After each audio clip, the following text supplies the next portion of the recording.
Welcome, Welcome everyone. Good evening to those that are in the evening time zones, and good morning to those that are in the morning time zones. Because y'all is everywhere. Yes. We definitely appreciate you all for tuning in. As you start to jump in, don't forget to like, subscribe, and share. Hit that notification bell if you haven't already. We appreciate you for those who have. Also, consider joining our growing community. We do have a Patreon and YouTube membership. So there's multiple ways to join and get involved. Don't forget to check out the merch. Have some great things coming that we're looking to add there. Also, consider volunteering. We post like forms every Sunday. You can go to the Sunday sessions to watch and to look in the description links and get those forms.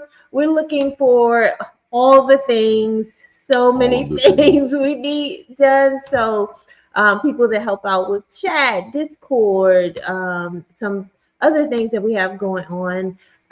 Because I look young, but I'm old. And so this stuff confuses me and terrifies me at the same time. Yeah, It'd be my Discord, and I'd be like, get these kids out my yard. And I'm like, oh no. I'm just playing.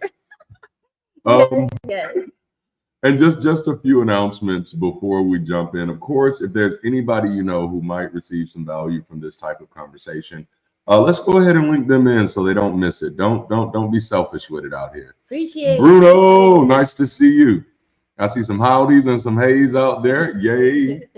Of course, for those of you, if you don't know already, I'm going to keep saying it till I am blue in the face. I don't know if that's possible as a black man, but hey, it is what it is. I just released a new book. It is called Christ Held Up. It is available now on Amazon as ebook and paperback. This is a book of everything that I was thinking about prior to my deconversion and things that I really wrestled with. And for those of you who have friends and family members who are close to you and you want a tool to have a respectful conversation with them, this might be an excellent book. Also, we have the Ex-Pastor call-in show coming up literally next week. Yes. This first one, we're going to do the first Sunday of the month. For those of you who are interested, man, please don't miss it. If you've ever had a question that you wanted to ask the pastor, about anything, this is your show. If you're currently deconstructing, deconverting, and you have questions, this is your show. If you're beyond deconstruction and you just have some things that are on your mind and you're trying to figure out life beyond faith or figure out life beyond superstition, then listen, motherfucker, this is your show. Really? So please, okay, pull the Samuel Jackson. You know what I'm saying, right? So make sure you're prepared to call in and participate. It's you calling in that's going to make that show successful. I'll have a good friend of mine, Kyle Butler, former pastor. He'll be joining me on that show. But not only that, since we've announced the show, we've had other former pastors reach out to us as well and say, we want to participate. So like, as you can imagine, my mind is blown. So actually two of our guests here tonight, both Tom and Volcy, will also be appearing on the Ex-Pastor call-in show as well. Look, Bruno, questions, lots. Yes, write them down so you can be in the show for damn show. Also, some of you may have noticed we started experimenting with 24/7 live stream on our channel. Some of you jumped in it already. What's going on? Some of you seen it going on already. I actually let it go all night last night. Woke up, jumped in the chat, and saw some people were like, "Hey, why this dude ain't talking back to me?" And it was like, "Oh, I get it. Now I know what's going on." But we're just experimenting to see how that's going to work out. I actually built that myself so that we can host it on our own server, and if it proves to be sustainable, it'll be something that we'll be trying to make available to other content creators as well. Because that's a part of what we do. You always build it and create it. I'm hyper productive for a reason. Let's get it done, right? Yeah. Also Sunday sessions, right? Like if you don't know about those, you need to know. And this upcoming Sunday, we're actually taking a break from having a structured conversation, and we're just doing a Q&A. It's a getting to know us interlude, so that you can get to know us. So come with your questions. You know what I'm saying?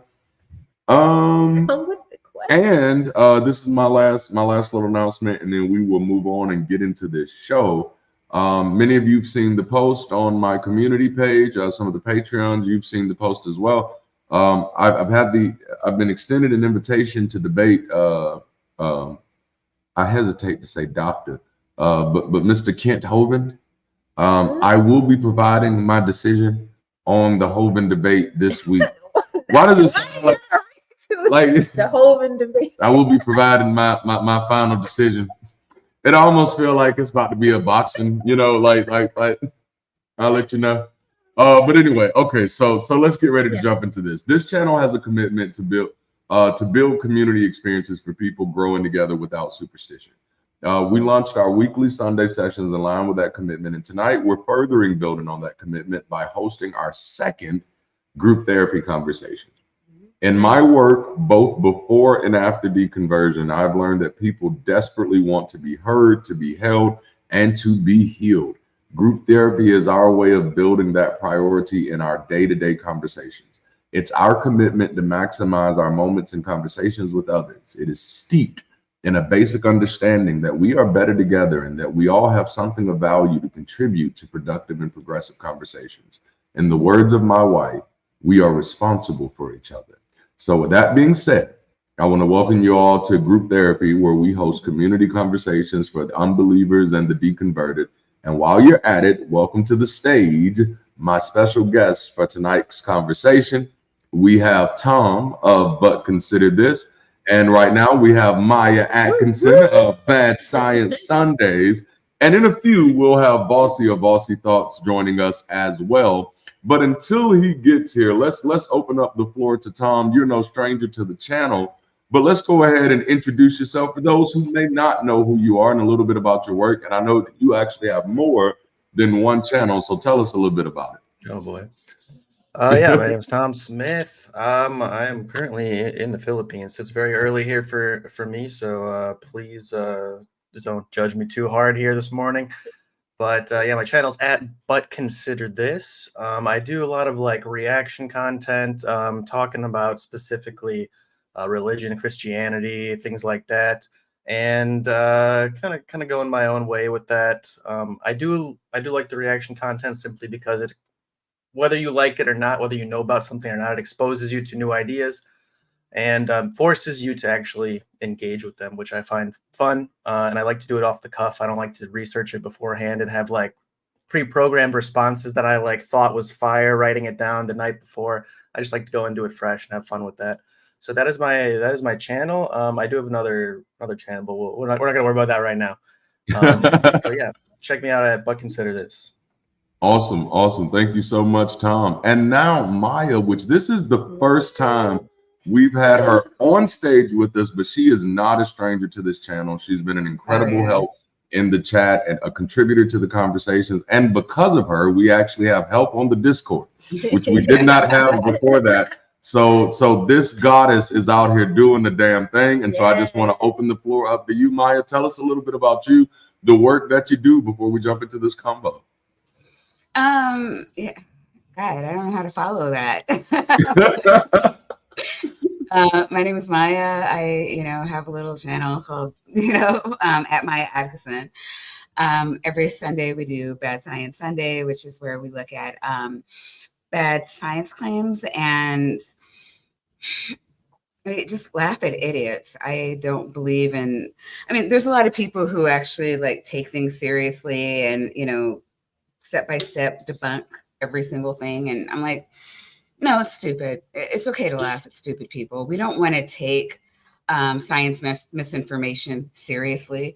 I don't take, seriously vaccine denials or, any of that. It's just, all right, these people don't have facts and we're not going to take them seriously or pretend like they're on par with, facts and reality. So it's just a really easy way to decompress at the end of the week, and you know, get hyped and ready for the incoming week. I love it. I love it. That's and I actually had an opportunity to be on there.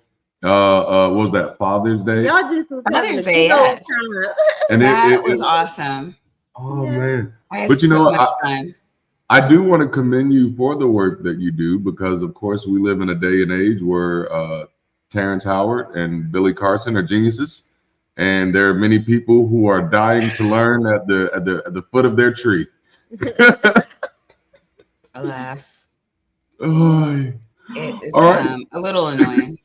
It is. It's scary. You know, it's terrifying because I have actually a lot of friends who do, you know, see those people as like brilliant and geniuses, or who are ahead of their time, who are giving us, basically fruit from the forbidden tree. They're giving us the forbidden knowledge. And I'm just like, oh my Crazy. goodness, is it really this bad out here? Oh man. Oh, To everyone requesting again. that is hilarious. That is hilarious. I love our chat. Oh man, done Yeah. lost his mind. He got stuck in Empire, Dave. That's what what Yeah, happened. yeah. You know what I'm saying? Lucius, that's Lucius. When Dwight got his leg blown off, bruh man got stuck there. I don't know. But tonight we And have Dave's a trip. I just want to give him a shout out, because I've been I didn't know about his channel until I started seeing him in your chat, and so now I have all my like I have his what you call it to pop up whenever he goes live. He has a lot of shorts. Get a lot of notifications, but they're adorable. I say adorable. They're Christian catty. Oh man, Dave's content is absolutely amazing, man. Like it lifts my spirits, if I can use that phraseology. All right. Well, listen, we have quite a packed conversation tonight, and this conversation is really about being trapped in the closet. If I wasn't afraid of being, attacked for using an R. Kelly reference, or afraid of getting sued for copyrights, I would have played "Trapped in the Closet" as the intro to this video. But the point is, I think many of us, as we have deconstructed or deconverted, we've come into that place where we've had to deal with at least the dilemma, whether or not the reality or not, the dilemma of whether or not I hide this. Do I hide who I am? And I know for me, I did it for 10 years, kind of hid who I was. And on the other side of that 10 years, I came out with a greater empathy for people in the LGBTQ community. Because even after living my entire life as a Black man and knowing that was offensive to some people, it was something that I never could have hidden if I wanted to. Right. But now that I actually had something that I could hide, it was easier to choose to do so. And coming out on the other side, it actually, I started wrestling with the inhumanity of that, if you will, of really feeling like that I could not be me, and that somehow being me was offensive to others, and what they thought about me was more important than what I thought or how I felt about myself. That was a very interesting place to be in. And so that's one of the reasons I wanted to have this conversation. And I kind of wanted to start it kind of dealing with the emotional and psychological impact of closeting yourself. And I wanna definitely invite our audience to join in with this conversation with us. But the first question that I kind of want to put out to our panel is what internal conflicts have you experienced as far as identity? Whether it was hiding your non-belief or anything else, and either one of you can jump at that. As y'all know, I go popcorn style around here. So whichever one of you, what internal conflicts have you dealt with? Around your non-belief or anything like that. Oh, go ahead. All right. Yeah, I mean, I would say most people that have gone through this, especially in recent years, have experienced this, where very quickly you're like, oh, I'm probably wrong about a lot of things. Let's see. Let's observe this. And you're like, okay, abortion. You're like, oh, yeah, maybe I should think about this differently. Like LGBTQ stuff. Yeah, maybe I should think about this differently. And it's not necessarily like, oh, once you deconstruct, you must have this opinion on these issues. It's like, oh no, now you're free to actually like think about those issues and consider what is right, as opposed to this is what my ideology or denomination or religion says about this, therefore it is right. So that is something that happened like very quickly. Like very quickly went from I don't think I would say ultra conservative, but definitely a conservative mindset to like, even though it's like in my mind, it's still a bad word. Like it's a dirty word. Oh, you liberal. But like in my mind, like, yeah, I guess I would consider myself liberal. Like, I mean, now that I know what the actual definition of that word is, like, I think most people should consider themselves liberal. But yeah, just the torrential flood of like stuff that comes in that you have to like reassess and actually be able to be critical about it again, I think is one of the first things I would notice in regards to kind of coming out of the closet in that way. Yeah. You actually highlight a good point, and y'all forgive me for dominating the conversation, but it's not even just like, because my mind immediately goes, people find out you don't believe in a God anymore. They find out you don't believe in Jesus, or they find out you don't pray, but it's deeper than that, right? They don't have to find out that you don't believe in a God. They can find out that you don't believe abortion is immoral anymore. And then that is enough. Forget not believing in God. And that's something that I often forget that people have to deal with, especially like my family is dysfunctional, so I don't give a damn what they think, and they don't give a damn what I think. So it's never an issue for me. But I think about those people who deconstruct and deconvert while being surrounded by family members, and like I forget how much impact religion has on your political views, which are ultimately your social views. And so then just coming out and saying, you know what, hey, I think those two guys should be able to get married. And then all of a sudden that's enough where you're like, oh snap, should I not say that out loud? Am I not supposed to say that? All right, Maya, we're going over to you. Yeah, I mean, I remember going through all of those things. It was more the internal turmoil was more me having to recognize all of my wrong beliefs. I really hadn't thought about it, but religion really had affected every facet of my life. How I handled problems, how I engaged with other people. I remember just feeling like shamed, and I just knew that I was being convicted by the Holy Spirit for supporting a friend just by showing up to a pride parade. Wow.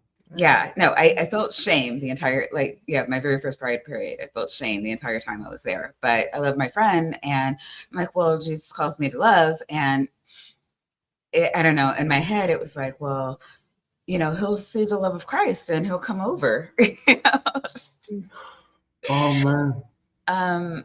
But I mean, just things like that where I don't know. I think it's very different being a Black Christian than maybe a Southern white Christian, where your identity isn't wrapped up in, your supremacy. For a lot of people, and I hear a lot of people when they say that in the community, like, religion is hate and da-da-da-da, and I'm not saying anything against them or their experiences. I see a lot of it on the news, but my experience with religion is that people use it to temper themselves. I know that, because somebody believed Jesus was watching, they didn't get into that fist fight, or they didn't steal that thing, or they didn't, this, that, or the other. And especially in the North, religion is a personal thing. We just don't lord it over other people's heads the way they seem to in the South. And I'm only speaking from what I've heard other people say. No one, I can't remember the last time somebody asked me what I was. Wow. And so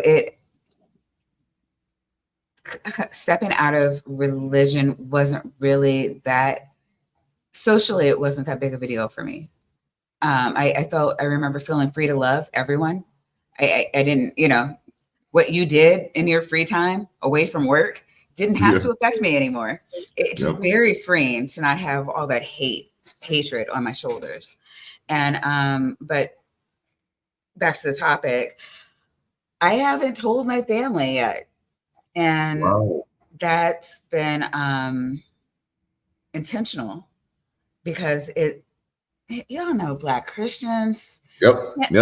You can't tell them nothing when you are one, and to not be one. I mean, to not be one would be to take all of my power away. I've been slowly radicalizing my family from the left. Trump helped a lot. But, when I'm like, well, Jesus said, this, and Jesus said that. And if you're really pro-life, then you should support abortion because it saves more lives. And I at least get them to think. Everybody walks away having thought. Like, it doesn't devolve into arguments. I can usually do an internal critique to shame them into being a better person. And since I don't have a God standing over me telling me I can't lie about it, I can do my own evil, godless atheist. I'm not an atheist. I call myself a non-believer. But I can work on my agenda of making the world a better place. Yeah, I love that. Thank you for that, ladies and gentlemen. Welcome in Volcy. He has made it in, and just to kind of get you caught up, we are currently, the question that's out to the panel is, what internal conflicts have you experienced? And we're exploring the emotional and psychological impact of having to closet yourself, whether it's your religious beliefs, political beliefs, identity beliefs. And so Tom and Maya has already kind of blessed the stage. So the mic is being passed directly to you as you're coming in. Yeah, no problem. Can you guys hear me? Yes, sir. All right, great. I'm setting up with a new system. My mic's broke and I got to get a whole new thing for work. I'm using this as my work headset. So yeah, hopefully it works, if it works fine, it works fine. All right. So thank you everybody. Darante, thank you again for letting me Darante and wife. I'm sorry. I didn't mean to leave you out. I didn't mean to let you out. So thank you guys for letting me be on here again and speak on this topic.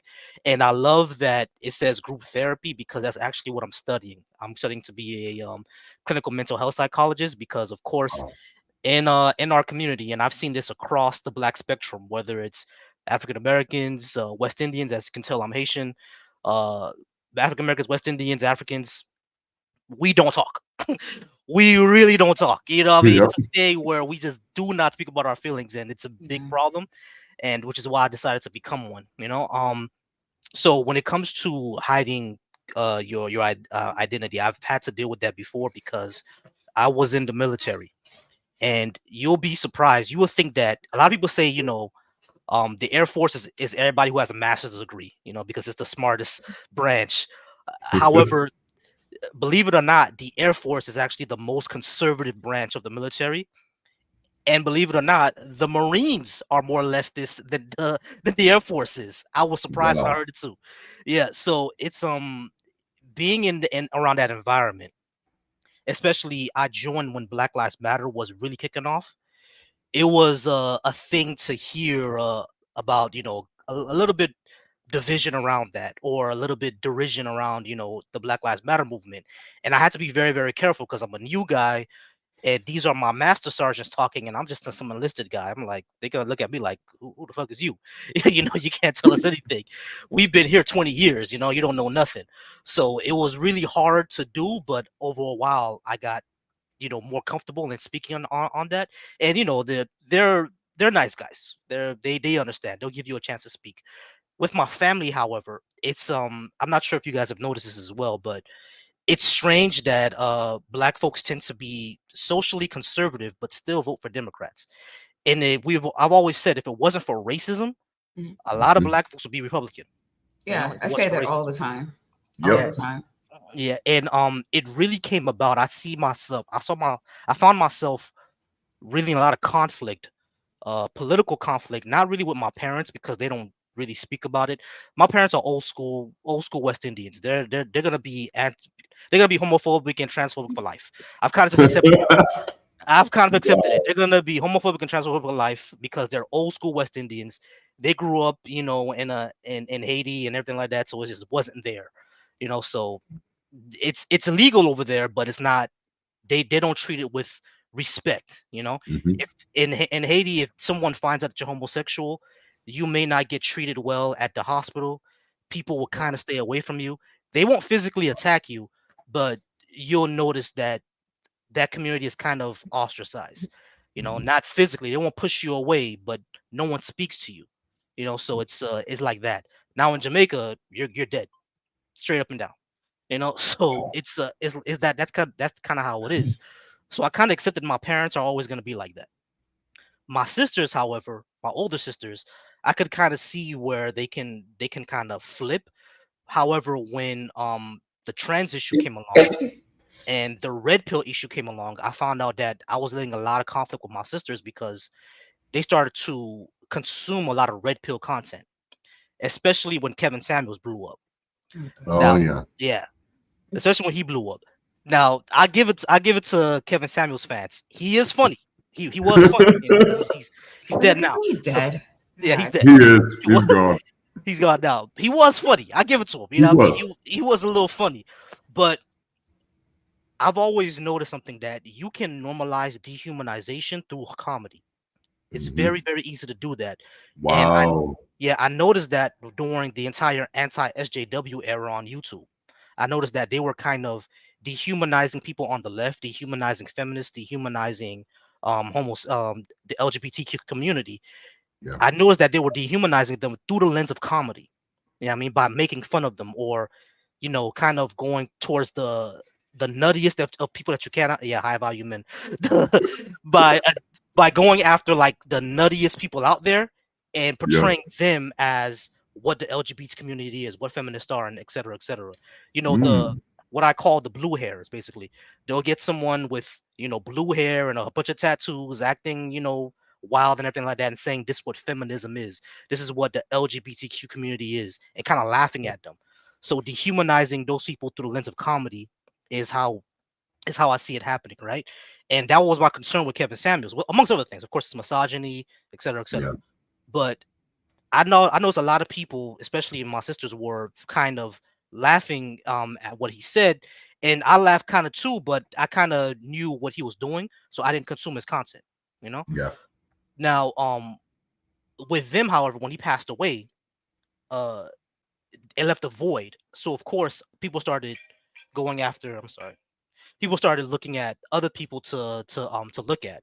And what I saw with when it came to my sisters is that they kind of really got into the red pill space and really started consuming that. There's a lot of women in that space. A lot of folks don't Wow. know, but there's a lot of women in that space.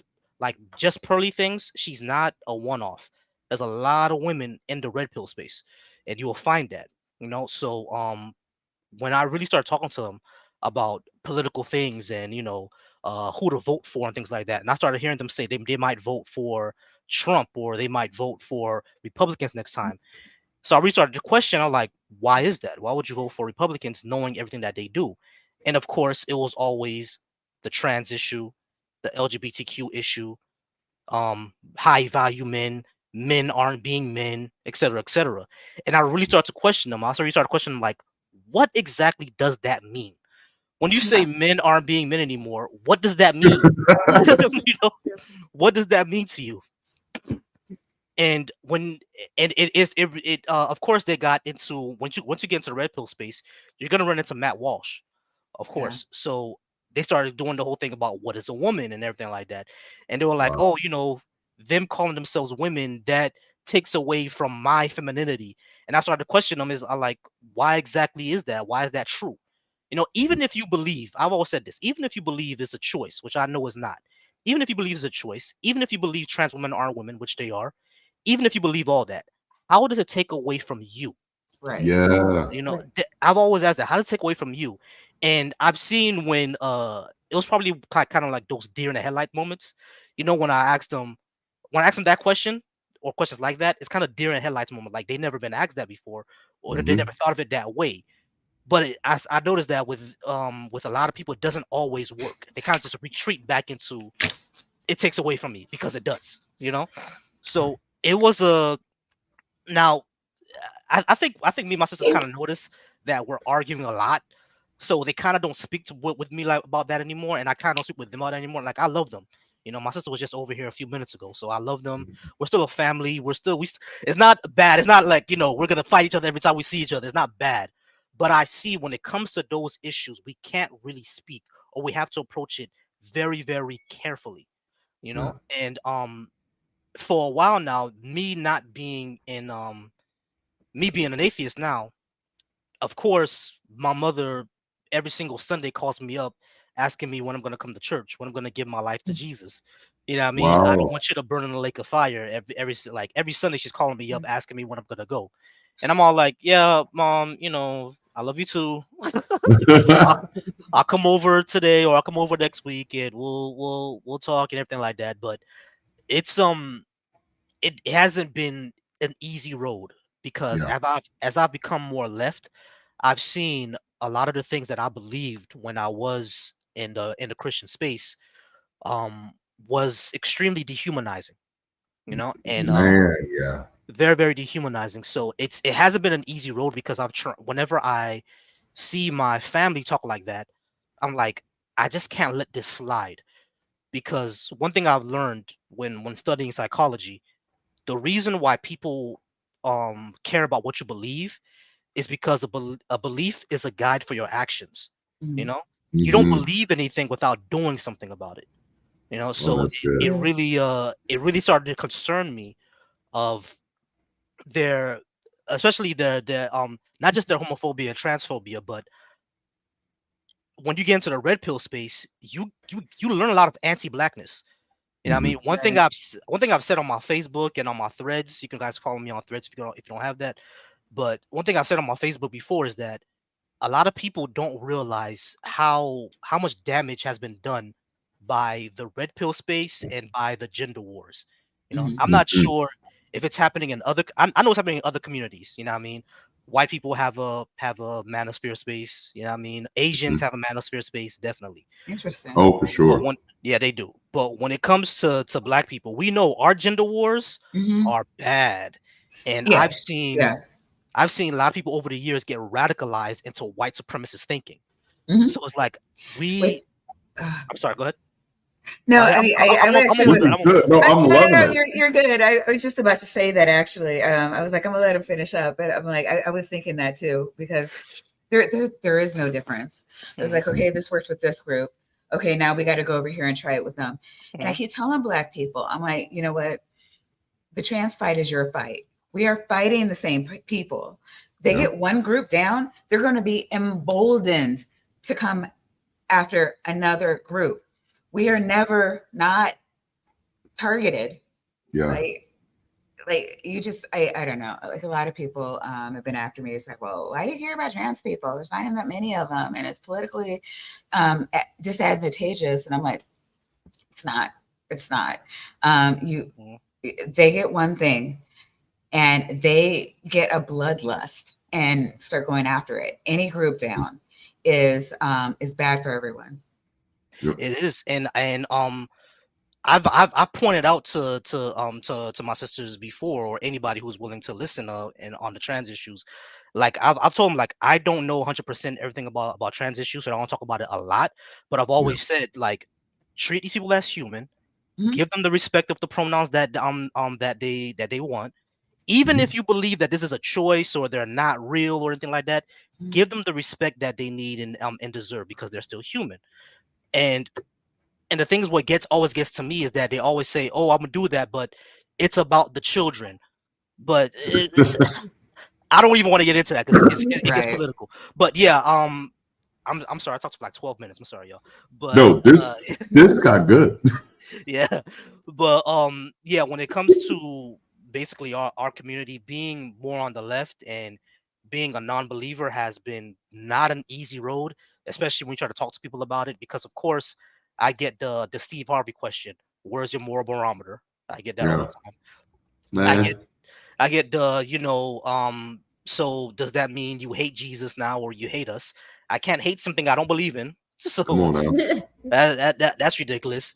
Or I get the ridiculous one, but you're black. I get I get that. It's like what does that mean? What does that mean? And yeah, it's been a bumpy road, but of course I found community. Yeah. Shout out to K Dot. He's in the comments right now. I found him on TikTok. I found you, Lamar. Of course I'm gonna Yes. follow everyone else on the panel. I don't see your names right now, which is why I haven't said anything yet. So of course I'm gonna follow.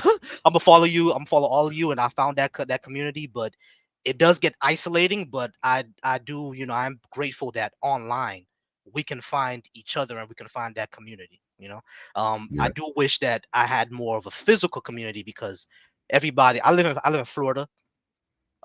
Even though Florida is not, it's people call it different from the South. We're still very much the Bible Belt.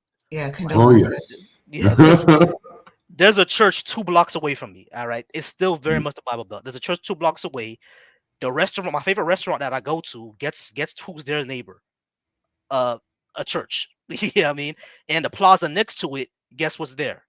Another church. We're the Bible Belt. I live in Miami for right now. It's the Bible Belt. There's a huge LGBTQ community down here. It's still very much the Bible Belt. So, because we have a lot of Cubans, a lot of Yeah, I was Jamaicans gonna down say here, a there's lot a of lot Haitians. of there's a lot of people in that south of Florida area that come up there, and they're all very conservative. Very conservative. The But Cubans dang lately sure. have become very conservative. Very, Oh, very. yeah. Wow. Yeah. One of the things that started happening in the chat that I want to call out because I found it beautiful and I don't think I've ever seen it happen anywhere. But gay uncles just got a whole bunch of love. Oh yeah. Yeah, yeah. That was Right? like absolutely amazing. And so just a shout out to all the gay uncles out there. That was beautiful, man. That was absolutely beautiful. Just kind of moving to this next question. Have any of you had to hide your non-belief or your non-belief or political beliefs, or just beliefs about gender, right? Because that's such a hot topic issue. And if you had, how did that affect your mental health? And I actually want to go straight to Maya for this one because you mentioned having to go, feeling that shame of supporting your friend. And here it is, I just want to support my friend, but somehow I feel like I'm doing something wrong. Yeah. What is that tug of war like? I think about it. I still think about it a lot. I've thought about it this year because it's just in my head. I just knew I was being convicted by the Holy Spirit. And I'm like, was I really just putting a guilt trip on myself? And it's so weird to try to, I don't know, square that circle where it's like, I genuinely love my friend. Like we're friends today. But I felt the guilt, like I shouldn't be here. This is wrong. Like it was palpable. And so I don't know, like a lot of the things, like I see a lot of people saying, oh, Christians aren't real. They're doing this on purpose. I don't know what people think. I'm like, they're not. I'm thinking about all the stuff that I went through. And then, also people saying it's like, oh, you were lied to, or I was lied to. And I'm like, I can't say that. I did it to my Right. children. And I believed with all my heart and soul that I was, I remember having a friend who was Christian, but she was Chinese and adopted. And so she raised, white and wanted to understand more about her native culture and was getting into Buddhism, which was really affecting her mother, like really negatively. And I remember saying to her, and I feel horrible for this, guilt tripping her out of looking into Buddhism. Wow. Because I'm like, yeah, if I were your mom, I feel the same way. Like you have one goal, and that's to have kids and to get them into heaven. And if you don't do that, you failed at life. Yeah. Wow. Wow. The struggle is real. Like the stuff that goes on in your heart, where it's just like you really do a lot of the things you do, like as a Christian. A lot of it's done out of love.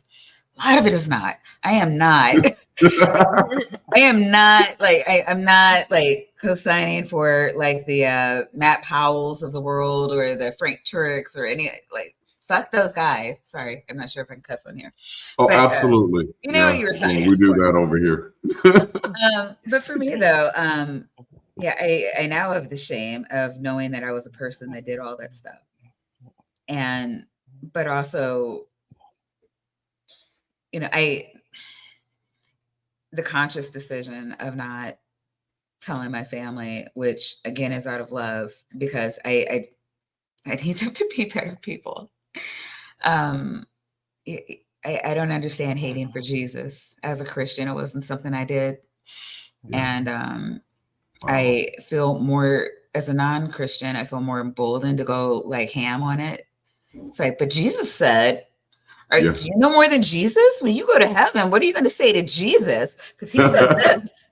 You know, so, but like if they perceive me, any non-Christian it wouldn't even matter. I could be, you know, Islamic, I could be Buddhist. It wouldn't matter. You're atheist. You don't believe in a God. You're an atheist. And I lose my ability to influence them completely. So, but I hear people when they're like, man, I just want to tell my family so much. And part of me wonders if it's, I mean, I understand, believe me, I understand wanting to be true to yourself and wanting the world to know who you are. But part of me has to wonder if it's not like part of that latent Christianity where lying is bad and you don't lie and you need to be honest with people about who you are. And for me, it's more of, I'm more of like the long game. What is my true end game? Like what's the goal? If I need more Democrat voters, there's a way to get it. Yep. There's what you want and there's a way to get it. And everything else is loss. Huh. So I don't know. I don't know. People look at me like I'm weird every time I say it. It's like, what do you mean you're in hiding? I'm like, why don't you just just trust the process? I love that. I absolutely love that. I am like that in very many ways of just thinking like, you know, and it's kind of sound like Volcy, you may have some agreement with that, even with your parents, where it's just like, hey, I know where you are. I know how you kind of think. What's the long game here? What can I actually get you to? And, you know, how can I kind of stay away from possibly fruitless arguments that are going to endanger the relationship and make it impossible for me to do anything else?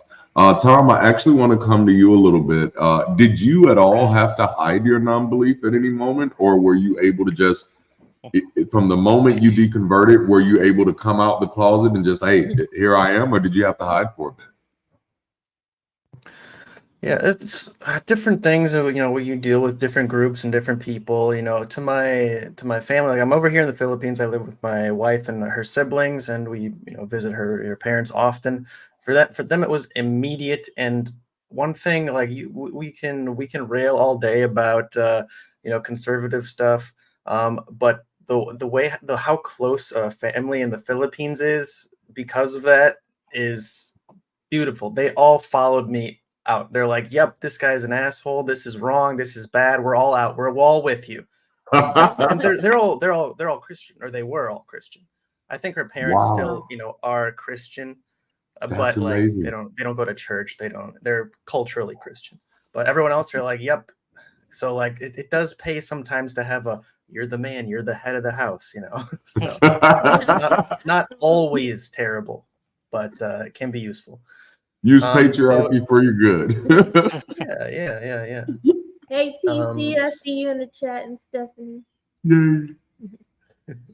So in terms of the immediate family, it was instant thing, and I was immediately being, because for months leading up to that, I'm like to my wife, you know, as we're going on the way somewhere, I'm like, you know, in Genesis, you know, the serpent, like, is he bad? Like, is he really bad? Did he lie? Didn't God lie? And I'm like, this is a lot like the story of Prometheus, where Prometheus does a good thing, but then Zeus punishes him for it. this sounds exactly like that. So Prometheus in that story is the good guy and Zeus is the bad guy. So why are we flipping it for the Bible when it's the same story? And like my wife would just have to listen to that shit and not care at all about it. Be like, oh, that okay, yeah. But eventually she came around, of course. But that was fun for me. I took that out on her. But in terms of outside of that group, it's tough with like back in the US friends, because I went to a Christian dormitory high school and a Christian college, a Lutheran high school and college. Most of the people I went to school with are now pastors, most of them, like the vast majority. Am I ever going to be able to have an honest conversation about them with that when that's their literal, it's not, maybe it's different in other churches, but like you go through this schooling to become a pastor or minister in the Lutheran church. That is your career forever. You do not ever switch. That is just what you are then. There's So some of them. for somebody, for somebody who is that forever, can I ever have an honest conversation about them? Like, sure, we could in private, discuss our differences and still be friends, but like at that point, what are either of us gaining from that when we're not allowed to be honest with each other at that certain level? So that is difficult with friendship in that regard. As I think I said before in one of the episodes, it was previously with my family actually at home. Like I live with my grandparents, and I'm not going to tell my grandmother. Like I said, I'm just going to, because she still asks me, even though because I was a pastor here for a little while, she still asks me, oh, do you still have Bible study there? And I'm like, yep, Grandma, we sure do. How's the church? How's the church going? I'm like, it's excellent, Grandma. It's just going perfectly. And like, I'm not going to do that to her. Like, there's no reason. It's like, she's 85 years old. Like, I'm not going to take that away from her, in her twilight years. I don't find that to be beneficial for me or for her. So yeah, that's kind of how it goes on religion. Obviously, most of the political and gender stuff goes along with, like, I live with my grandparents. They're very old, so they're conservative ideas. You can tell, like, oh, what was on Fox News this night? Oh, that's what they're talking about now. Oh, those darn the trans bathrooms and whatever. Like, okay, you just watched that on Fox. All right, I got it. Okay, but yeah, it's not something I even bring up to them. It's not. I don't find it worth it on any of those three topics: religion, politics, or gender. Occasionally, politics I'll talk with my grandfather about, but beyond that, it's like it's a little fruitless in that department of my life, I would say. But yeah, it really just depends on the group, what country is a big deal, what kind of values they have, whether they're very conservative or very liberal. Yeah, it's something you got to approach differently in each area. I like the fact that you and Maya both hit something similar, and that's about, I don't care about lying. I don't have that superstitious aspect anymore. So if Grandma asks, how's the church? It's going great, Grandma. Anything to keep that heart pumping just a little bit longer, because, I'm not trying to give you a heart attack. I don't want to be the one who does that. So I do find that great. Volcy, coming over to you, like, did you ever have to hide your belief? And if so, like, did you have to find any coping mechanisms to deal with that? I did for a while, and it did affect my mental health, because I think that's what took me into the angry atheist stage. I think every person who's every person who was in a religion and got out of it, I think almost all of us go through not all of us, but just about almost all of us go through the angry stage, where we're upset because a lot of us felt lied to.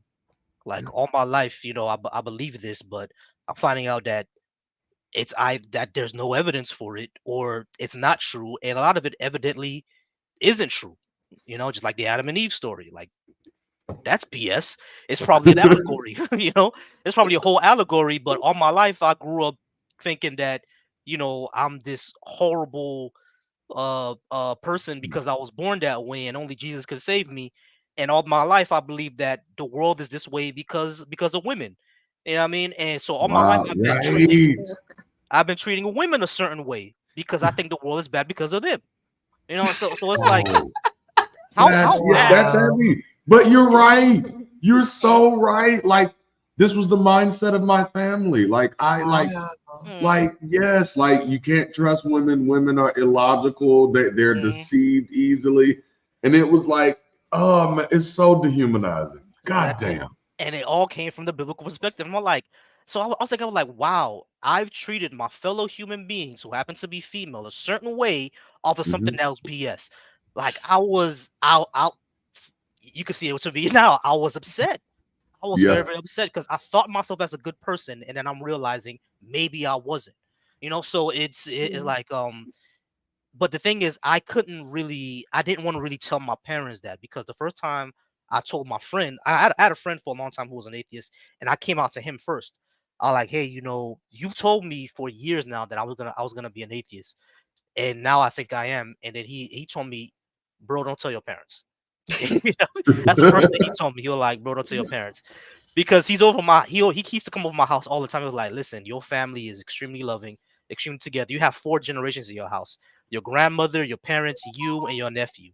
That's 4 generations. Like, and all of them are Christian. All of them go to church. All of them, they pray every time. He said I've been to your house Thanksgiving, Christmas, Easter, all the major events, just on regular days when people just want to come over and eat. Everybody prays all the time. Everybody laughs all the time. And that right there, that cornerstone of Christianity, that holds them together a lot. So he says, do not tell them, because if you tell them, and not only that, you're the only son of a pastor father, that's gonna shake everything. So he told Ooh. me, don't tell them. You know what I mean? So I said, all right. Your father's a pastor? My father's a pastor. Wow. Old school West Indian pastor. So it's Does it ever already. get better? Can I ask? Can I ask? Was he also a Garveyite? And I only ask because he's West Indian. um kind of. He has the same mindset. But Okay. like, he didn't know about Garvey until I told him, maybe when I graduated high school around 2005. And he was like, Wow. yeah, everything Garvey is saying is true. Yeah, I mean, he said, Wow. yeah, this is how we thought. He said, yeah, Mhm. growing up in Haiti, this is how we thought. Like, this is how it was. Everything Garvey was saying, this is how they thought. So he Wow. was like, when we get to the United States, black people are gonna stay with black people and everything like that, and we're gonna do for ourselves. We're not gonna wait for the government. We know how this government feels about us and everything like that. Everything Garvey was saying, he Yeah. said, yeah, this is how Haitians thought, because he wasn't a Garveyite, but uh Papa Doc, Jean-Claude Duvalier, he was a Yes. Garveyite. Yeah, he Now was a that I did not know. yeah. Jean-Claude Wow. Duvalier was a Garveyite. Yeah, he was a Pan-Africanist, so he was a Garveyite. Okay, So now that like, makes sense. yeah, Yeah. so like, for the years in Haiti, that's how the regime was. We had a philosophy on noirism, which is black first. That was a Yep. philosophy. I'm getting to the weeds. I'm sorry, but I love it. yeah. So I couldn't really talk to them about it. So I think that started to affect me, because it's like, all these ideas that I have, and all these questions that I have, and all these things I'm being exposed to, and things I want to talk about to them. And I want to talk to them respect. I don't want to yell at them. I want to talk to them respect. I'm like, yo, I don't believe this anymore because of this, that, and the third. But I felt that I couldn't, because I didn't want to break their hearts. I didn't want to see my mama go to bed crying. I didn't want to see that. I didn't want to see my grandmother. And I just lost a grandmother on one side. When I became an atheist, I just lost my grandmother on one side. Oh, So I wow. didn't want to tell my dad that, and my dad feels bad, like, wow, you don't believe that you're gonna see my mom in heaven. So it's like, I didn't want to go Mm. through that. you know it was so hard. I didn't want to go through that. So I was like, all right, let me not tell them, but at the same time, me not telling them, let it fester. And I Mhm. unfortunately took it out on people online. You know what I mean? And I would I would go online and get into argument with any Christian that I see. I will argue with them. We're like, oh, the Bible is BS because of this, that, and the third, and you're believing that, and you people are stupid, and like, I was very, very upset. And then but my friend who told me not to say anything, he actually came up to me one time. He was like, bro, why are you so upset? But he asked me, why are you so upset? And it was like, man, and I told him, like, all my life I was lied to. He was like, he told me, he said, yeah, I understand that all your life you feel you were lied to, but the people that you're yelling to online, that's not their fault. It's that's not their fault. So why are you so upset at them? And that's when I started to realize that, hey, let me chill out a bit. Let me mellow out. Now I still like to do. I don't know if you see me on my TikTok, Darante, but I still like to Yeah. do the debates. I still like to do the discussions. I still like to do all that. I just find it fun. That's the Yeah. only reason. And it's not only religion. I do politics as well and everything like that. So I just find it entertaining because even though I was an angry atheist, I did find out that I actually like to debate. I actually like to learn, Yeah. from others. I do like to do that. So yeah, I still do the discussions, but it's not as angry anymore unless they Yeah. dehumanize people. If you come up on my stage talking about you guys are all demons, I'm gonna get on your ass. You know what I mean? Yeah. So don't do that. Don't dehumanize people. If you get on my panel talking about you can't feel love because you don't have the holy power of Jesus, I'm gonna get on your ass because now you're dehumanizing folks. Yep. So that's when I really do it. But other than that, it's cool discussion. Cool discussion. Man. So that's what I started to do. But I did just realize that not talking about it, it did, affect me in that way, which is why I started to talk about it a little bit more. I told my sisters first because I knew my sisters are closer in age. They would Yeah. understand. And I know my sisters and my parents, they talk to them on that level more than I do. So I knew sooner or later my parents are going to find out because my sisters are going to tell them. Yeah. So, they're the ones who take my parents out to lunches and go on vacations with my mom and all that good stuff. I love my parents, but I'm like, I'll go on You vacations. good? I'm good. I'm good. I'm not doing all that. But I love y'all. My Yeah. dad's still my hero. He taught me everything, but I'm not doing all that. So I knew they will tell them sooner or later. And I knew my parents told them when my dad randomly came up to me, or like, we have to talk one day because there's no way that you can't believe. I'm like, yeah. Naomi told That's them. good. Yeah.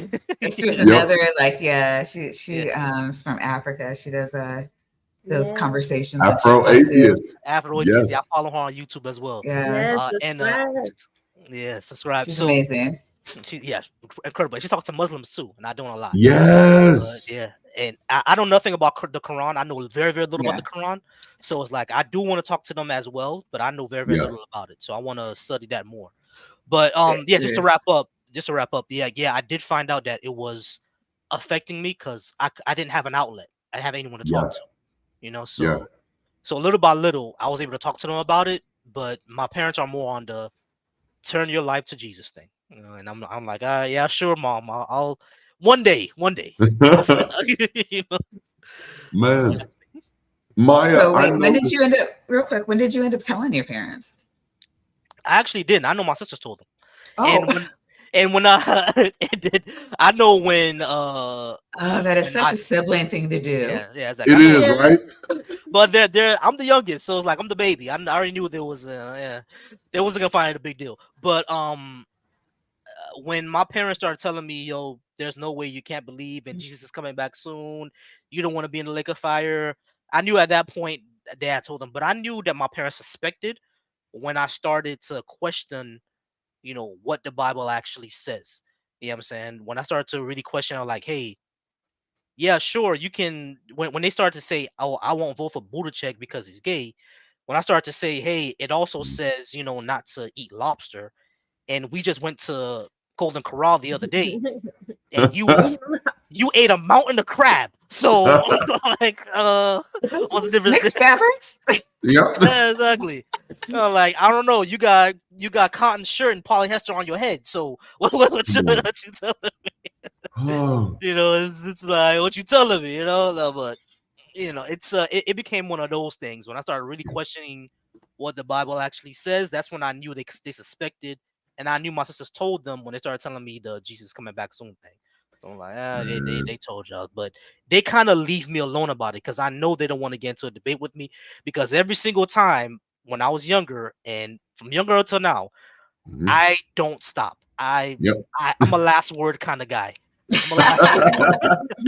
You know what I mean? I'm the type of guy where I'm be like, hey, listen, what you're saying is if I knew you're wrong, I will pull out my phone and I will Google it and I will say, Yep. what does that Let's say? look at the answer. Uh-huh. Let's look at the answer. And I would say, hey, you told me that homosexuality was a choice. According to the APA, according to the National Institution of Health, according to this Come psychology on. study, or that psychology study is Wow. not.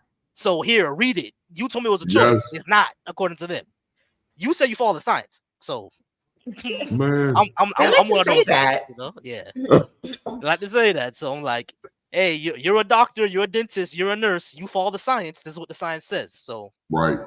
you know, I'm one of those Maya, guys. So I noticed you had a visible reaction when he mentioned about the idea of his father possibly thinking that you don't think you'll see my mom in the afterlife. And I wanted to bring you back to that No, moment to it's the see what guilt that trip for thought me. was. It's the guilt trip for me. I was raised Catholic.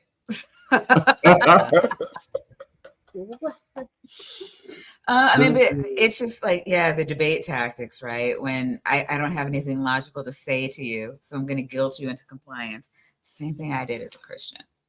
Wow. Wow. And it's so ingrained. Babe, I want to pass it over to you a little bit because this was the perfect segue into kind of navigating relationships with believers, whether they be your friends, your family members, your coworkers. What has it been like for you since your belief system has kind of changed? How has that impacted your relationships, and how have you had to change how to navigate that? Honestly, I navigate the same. I don't, because here's the thing.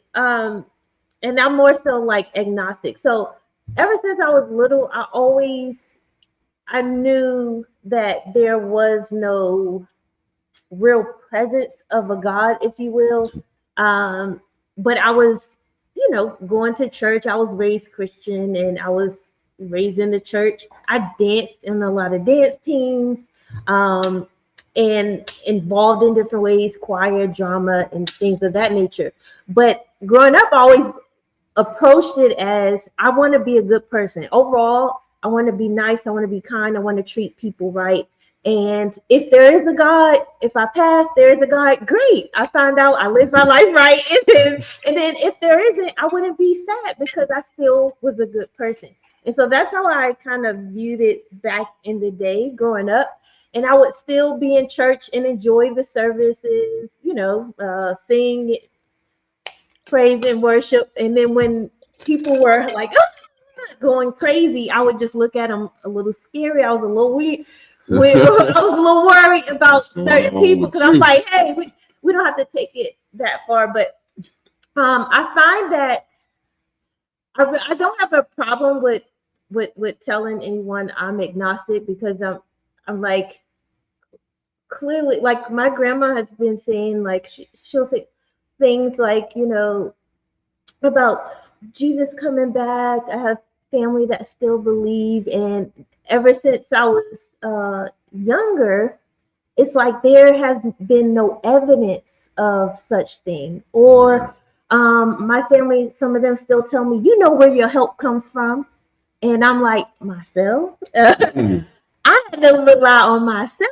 I've been through a lot of up and downs in my 20s, and I found myself one time in the bathroom just in a sense praying, and then I realized it's just me. I'm talking to myself. And so I took prayer as encouraging myself, right? I'm talking to myself, I'm lifting myself back up and like, okay, what are you gonna do? So with family, I really don't have too many differences with that. I just let them say what they're gonna say. If they want to say, hey, Nay, I'm praying for you, and I just be like, thank you. I don't take offense to it because, I mean, what are they saying? Whenever I think about you, I'm thinking nice thoughts and wishing you well. yeah, I just, yeah. thank you. Bye. No, I That's remember nice. my last do it job, anyway. the scheduler came to me and she was like, it's that going to be that weird time of day again. She's like, this girl just came and said, you have a blessed day. I said, thank you. Is that appropriate? And I'm like, yeah, that's the only appropriate response, really. That's all she's looking for. But it was just, and she's a new ager. So I don't know. I just thought it was adorable. But yeah, I mean, I don't know. They think that the highest thing that they can do is inundate you with God. Yeah. Mm-hmm. Yeah. I know I've experienced quite a bit of that. That was ended up being the reason why I was like, okay, I had to come out of the closet. Because anytime someone would come to my house for an event, because I am a former pastor, it was always, okay, well, you bless the food. Bless the food. You say the prayer. Mm-hmm. And I kept stressing to people like, hey, I don't believe in this anymore. You know, like, I don't know why you'd want the non-believer blessing the food. That seems counterproductive to me. I don't. No, and you know what I find that and someone mentioned in the chat, I think it was the guy named Junior, but from what I experienced, the Black people in our community, those around me who I'm in contact with, they don't behave and follow the Bible. And someone mentioned that a lot of them follow the pastor. That is so true. Like whatever pastor they're under, they're going to believe whatever that pastor believes. They're going to promote whatever that pastor promotes, and that will change as they jump around, just as job hoppers, you know. And so that's why I don't take them kind of that seriously, because they only will respond or lash out in the sense if they find out someone believes or thinks differently than them. Oh, that's when you want to become holy and bring out the oil and put the cross and do all the things. But on their everyday behavior and belief, they don't really follow it. I feel like it is just mainly a culture thing besides the older generation in the sense. And then I find that there is some people who hope there is a savior that can come down and save them from the turmoil that's happening. So it's really that push. But where I start to draw the line is when we use religion or any type of belief to excuse bad behavior. I think that's when we have to, even for if you're on the other side, you don't have any beliefs, that gives nobody the right or the excuse to mistreat somebody. And so that's where I kind of draw the line. That's a good spot. I know for me, and I've shared this before, a major part of my, my final days in deconversion was definitely looking at how the Christian community had treated the LGBTQ plus community. And there was another one too, but I'll just start there. And I had to, kind of like you did, Maya, I had to sit with some of my own decisions. My church had hired 2 men who were apparently homosexual. They had not vocalized. Did they lead the choir? Because I right, that's what we hired churches. We hired him for the music. The first one, when we hired him, I lost 45% of my attendance within 3 weeks. The men were like, no, we do not like this. The second one we hired, for whatever reason, he was just as animated as the first one, but the church didn't revolt as bad. But when I was the biggest left. Right, I guess, right. In 2014, when I was deconverting, that was a real conversation I'd had with myself, which was, number one, why, when you notice that 45% of your church left after you hired a homosexual man, did you not make that a conversation? Was he Christian and he was out and Christian? He wasn't even out. That was the sad part. He wasn't even out. Wow. It was just that and that goes back kind of to something Volcy hit earlier, like, what is a man? And so he didn't look like what their definition of masculinity was. And even though that wasn't something that I felt comfortable with as far as their definitions, I didn't call it out. And and what made me feel bad about that is I had made I built my platform around, this is the church where everybody can come to, come as you are.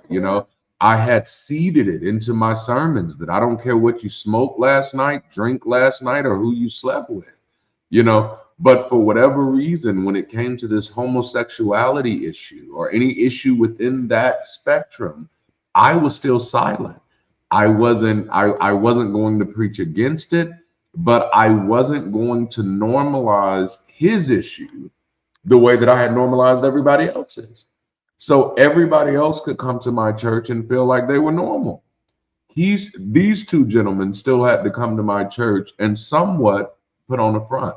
And I had to wrestle with that and ask myself, like, dude, like, why are you that way? Why are you've excused drug dealers at your church and you said nothing to humanize these men. And one of them became a very close friend of mine, which I think is why it touched me so deeply, is because I platformed so many people and defended so many people. And this brother has done nothing wrong to me. He's done nothing wrong to anybody in my congregation. And I've been absolutely silent on his struggle. I knew the importance of making sure that my other members felt human and did nothing to make sure that he felt human. And it's because of two things. Number one, I was afraid of being rejected by my community. And then number two, I was afraid of being rejected by my God. And then once I realized that those were the reasons, I was like, oh, fuck that. Those are not good reasons. But yeah. And you know what? That's pretty sad because it's not just it's so complex in the church because young single mothers go through that turmoil as well. Yeah. They so much get dehumanized. Oh yeah. Or if you don't dress like some women want you to dress, they're gonna talk about you. And that's if people in the church really want to make a difference, we got to stop giving out misinformation there too, because you're telling people all are welcome. Come on, God loves you, but you don't treat them that way. I mean, you can come, bring your wallet. You're accepting of all the wallets, but no, church women almost ran me out the church. Boy, listen, because my relationship before my last serious relationship before I was with my fiance now, because congratulations. Thank you. It was difficult because we kind of went through the same issues. It was during that time when I knew I didn't really believe anymore. And dating as an atheist, anybody will tell you, it's one of those things because we either get rejected outright, or you're treated as an object.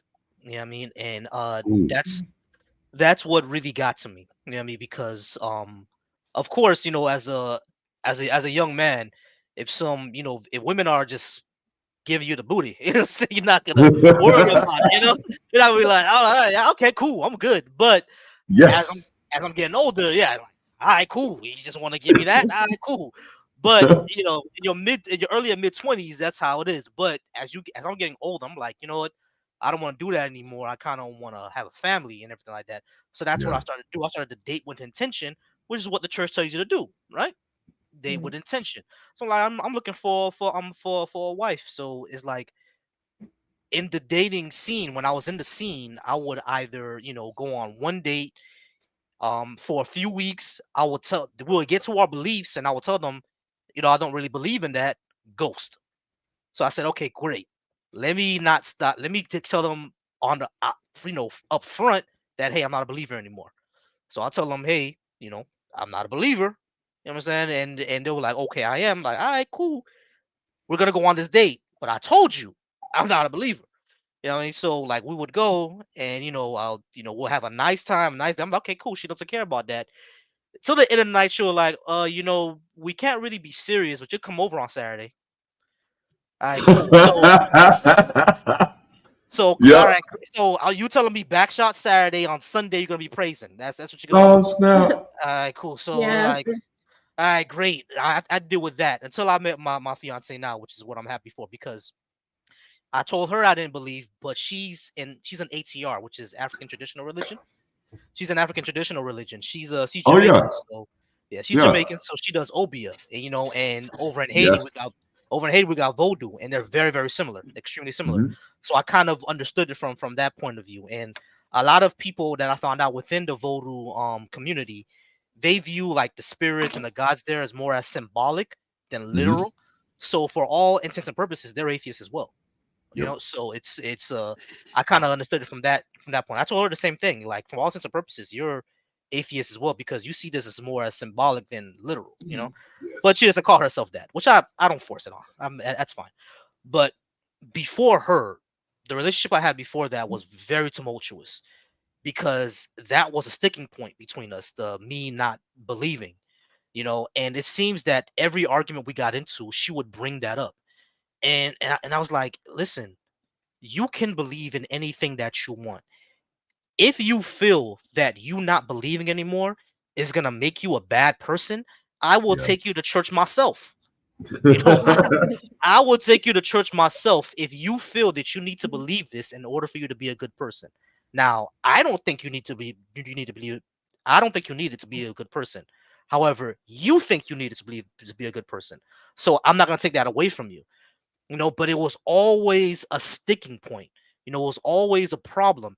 And we will go on vacations, we would go do all this other good stuff, and then it would be, you know, a problem the next day that I'm not going to church. And I'm like, you was just taking back shots 2 hours ago. What you mean? What are you talking about? What are you talking about? I'm sorry to get vulgar here. I'm really sorry. But it's like, I love it. what are we talking about over here? It's like, Yeah. what is the issue? You know what I mean? It's like it got to a point where I had to straight up tell her, where it's like, I'm not trying to give you a crisis of faith, but Yeah. do you listen to Jesus or do you listen to Paul? Because this entire thing about, you know, fornication and all that, that came from Yep. Paul. You know Yep. what I mean? Jesus ain't said none of that. Mm-mm. So what are we actually, you know, doing here, or what do you actually want to do, or do you actually want to be with me? Because I'm not gonna do this back and forth thing when we were teenagers, where, you know, we're in high school and then we go off for a week and then we break up, and then at homecoming we come back together and then we break up, and then prom we're back together. I'm not gonna do all that. You Yeah. know, this is not what we do. I'm not gonna go to the back and forth. So it was very, very tumultuous, that relationship, and you know, that ultimately ended because of, you know, she gave that excuse because of that reason, but I know it was because of other things. She just wasn't ready for a relationship.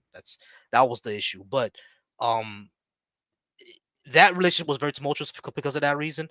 And Yeah. dating in the dating scene, it was very tumultuous because of that reason. Is like, I'm still a human being, and just because I don't believe the same way you do doesn't mean you just get to treat me as a sexual object.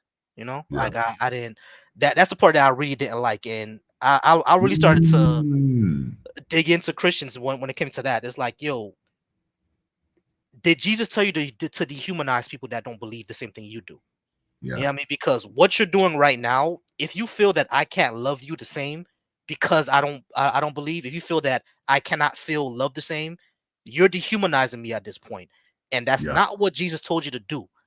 I've read the entire gospel. Jesus didn't say, you know, I read all 4 books, and I read Ephesians, and I read Thessalonians, and I read Revelations.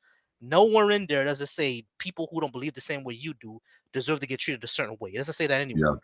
Yeah. Yep. That's y'all that's doing that because of what, I'm sorry, I don't know your name, Mrs. Darante. I don't know. I'm sorry. It's Darnaya. Yes. Like, just like how you said, they're following their pastor. They're not actually following what Mhm. the actual tenets are, you know? Yeah. So that was my entire issue with that, with interpersonal relationships. Oh, It was difficult. It was very difficult. you know, out of this, I got 2 new shirt ideas. We've got to get a shirt with baptisms and booty on it. That has got to be a shirt. And Jesus is a fan of back shots. That has also got to be a shirt.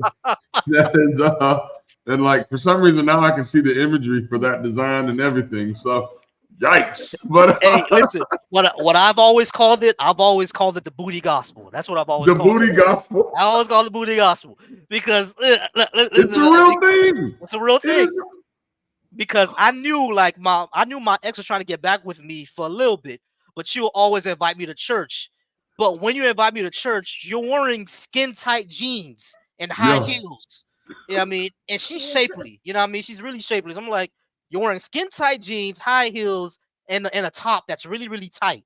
And Oh, my that's the favorite good color. news indeed. Yeah, Titties and for my favorite Jesus. color. Titties Yeah. for Jesus. Oh, we got another shirt. You know what I mean? Jesus So loves the bunnies. I'm like, man, you were my favorite color and my favorite type of outfit. So yeah, I don't, Hmm. Yeah, Oh my goodness. yeah.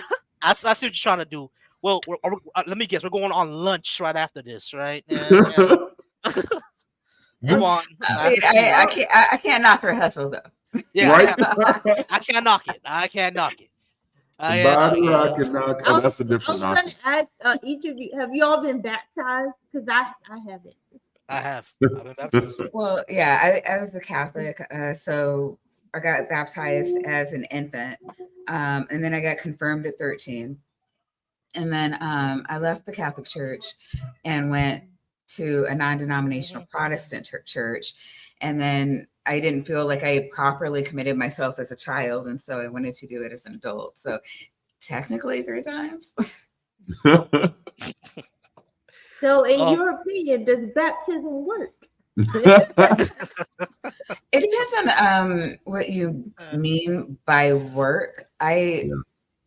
I've always seen it as being symbolic, and all of the churches that I attended always saw it as symbolic.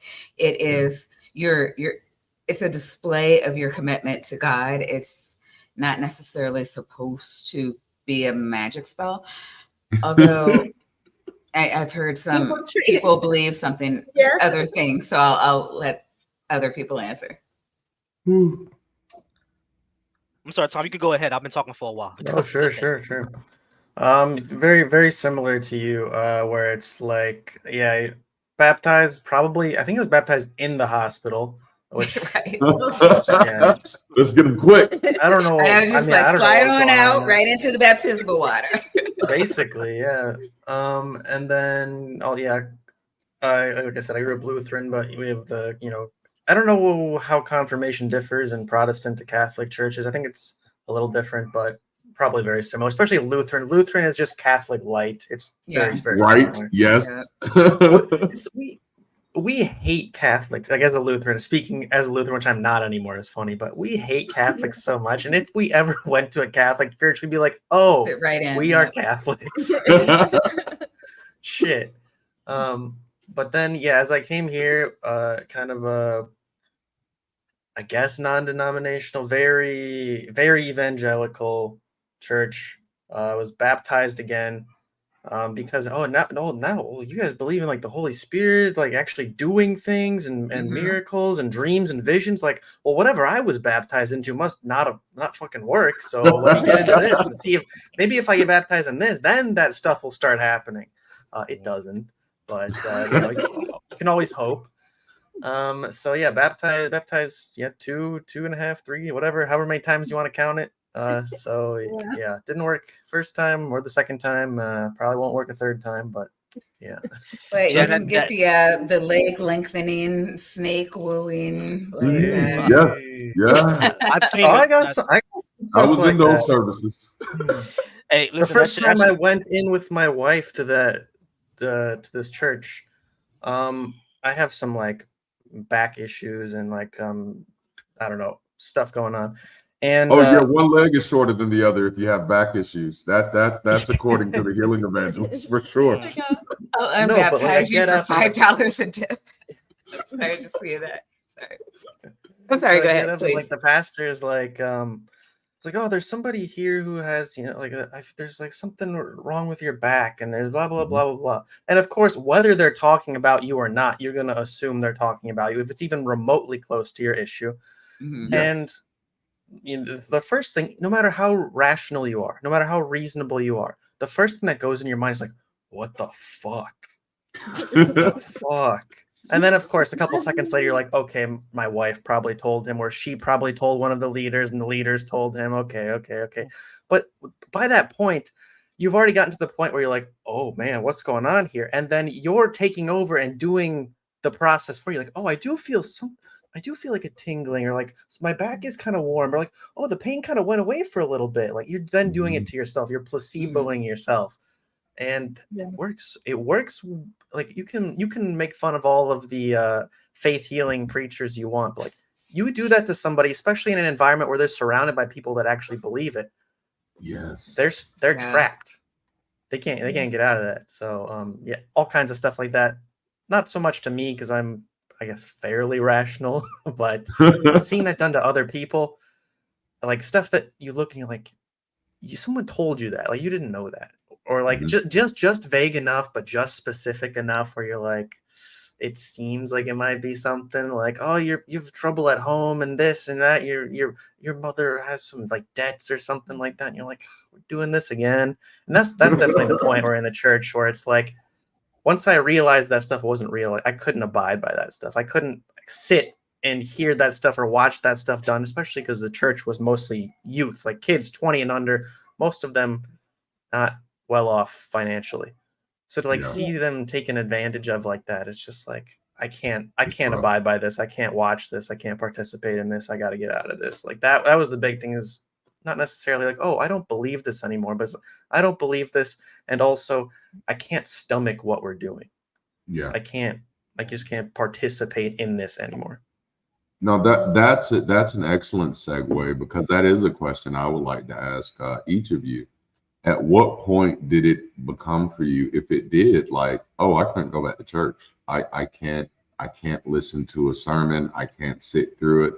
Because we continued to go to church for a while. I continued to participate in church for a while. And then eventually it did get to a place where I was looking at my wife and I was like, as much as I've been able to look over before, I can't stomach some of this anymore. Even the stuff that's not as bad as some of the other stuff. I think the last service we went to, the preacher was like, we're stupid and God is smart. And my daughters looked up at me like, we're not staying here, right? Like, because this is, but I am curious to know, was there a point for you where you was just like, you know what, I can't, it's not even just that I don't believe. It's very difficult for me to participate now. It's difficult for me to even sit in the room. Did any of you get there? I definitely did. And I wanted to comment a little bit on the baptismal thing, but I do like, Absolutely. yeah, I do like that we segued into this, because that's around the time where it happened, where I noticed that this shit don't work. You know what I mean? After I got baptized, because it's like, I grew up when I was young, I was around 11 or 12. My dad and my family, we moved to Texas for about 3 years because he had a contract with the hospital, because he speaks Spanish and everything like that. He's a doctor, so they want him over there around Mexico, so or near the Mexican border around that time. So we had a contract with I lived in Texas for a little bit, but the community that I was growing up was very, very white, very, very evangelical. So I was in a white evangelical church, and they do the entire baptized in the water, baptized in the fire thing, people getting touched and fainted, that type of stuff, talking in tongues, prophesying, all that good Yes. stuff. So when I was 11, I got quote unquote baptized in the fire. You know what I mean? And so you're supposed to get baptized and faint, all that, do all that good stuff. Feel me? So the guy's putting his hand on my head, right, and praying like, "Oh, Father God," and do this, and I'm sitting here like, "Well, ain't I supposed to fall now? Like, I ain't falling." So I'm like, "Okay, something ain't working here." You feel me? But I could feel him pushing. I could feel him pushing me back. So I'm like, "Okay, I'm about to fall," and they're like, "No, let the Holy Ghost take over." I'm like, "Okay, he's gonna do it again. I just gotta fall." So he did it. I fell. I thought I was okay. I'm supposed to be so once I fall, I'm like, okay, I'm supposed to go into heaven and see Jesus and all this fire supposed to happen. I'm just sitting here sleeping. I'm like, okay, I can hear everything. So this guy's praying over me. I got my eyes closed. I'm like, I hear every single thing you're saying, bro. Nothing happened. So I'm like, okay, maybe I need to get baptized in the water. So we moved back to Florida, and around 17 years old, that's when I decided to get baptized again. We go to my pastor's house, which is the head pastor house, which is my godfather. We go to my godfather's house. He has a pool in the backyard, so of course everybody gets baptized in there. And he said once you get baptized, he predicted all this stuff. You're gonna get baptized. You're gonna feel the overwhelming spirit of God, and you're gonna feel at peace, and you're gonna all this is gonna happen. You're gonna start to understand when people speak in tongues, and you're gonna be able to speak it like you speak another language. I'm like, okay, all right, cool. That sounds awesome. Great. Yeah. He said you're gonna be able to perform miracles, and you're gonna get your gift. You know what I mean? I like drugs. Exactly. The gifts of discernment. Yes. You can see discernment, speaking in tongues, healing hands, all that good stuff, right? So I'm like, okay, I'm gonna get superpowers. You know, Yep. so I get baptized in the water. I don't turn into an X-Men. You know what I mean? I don't get my superpowers. Like, so none of my powers come. So I'm like, I'm thinking, maybe, maybe I didn't believe hard enough. Oh So man. I go to church. I inundate myself in church. You know what I mean? But of course, I go through a traumatic event. Like, the my first girlfriend that I was going on for like 4 or 5 years. We break up badly. It was a bad breakup. So I'm young. So at 22, 23 years old, that's kind of traumatic, So because Yeah. this is the woman I thought I was gonna marry. I lost my 43, virginity. 44 is still traumatic. Absolutely. So, like the person you think you're gonna marry, the person you lose your virginity to, your first serious boyfriend, girlfriend, 23 years old, it's a bit traumatic. But I started to inundate myself within the church, and of course, being in a community, you feel a little better. You know what I mean? But it's like the trauma that I faced, I couldn't pray it away. Yeah. But that's what I was told I was supposed to do. And that's what I believed I was supposed to do. And I knew that my friends told like the guest preachers because they thought they knew that I was going through a bad time. Of course, with Yeah. depression and everything like that. Like I joined the military, so I'm a bit fit now. But when I was at that age, I was like this. Like I'm about 170 70 pounds now. I was like 110 back then. Like bad, because huge depression, huge amount of depression. So I was told that, God was gonna heal my depression. I was just supposed to pray and be faithful and everything like that. So I'm doing all that, but it's not working, and that's when I reproached him like, listen, I think I need to go to therapy. And of course, like as I told y'all before, I don't know if it's discouraged in other churches, but in mine, it was Mhm. like the only therapy you need is praying. Mhm. So I continued to Yeah. do that, and none of this was working. And of course, I almost became incel because I got mad at women around that point. I was like, man, it's women's fault anyway that the world is like this. Yeah, I got mad at women. I'm sorry, y'all. I don't know why. I got mad at women. You know what I mean? And Damn. of course, I started to Those seek broads out. always being perfect all the Yes, time. These heifers. these heifers. It was Eve's fault. You know what I mean? It was Eve's fault. I started doing all that type of stuff. And I'm thinking I started taking bad advice from my friends and my homeboys who was like all in the streets and being thoughts and smashing everything in sight. Demon time. Yes, Exactly. sir. Demon time. I started taking advice from them to just get into, the best way to get over one girl is to get under another one. You know what I'm saying? Mhm. So of course Mhm. I started doing that. But in the dating scene, of course, I live in Florida, South Florida. Dating scene here is very shallow. I'm a short man.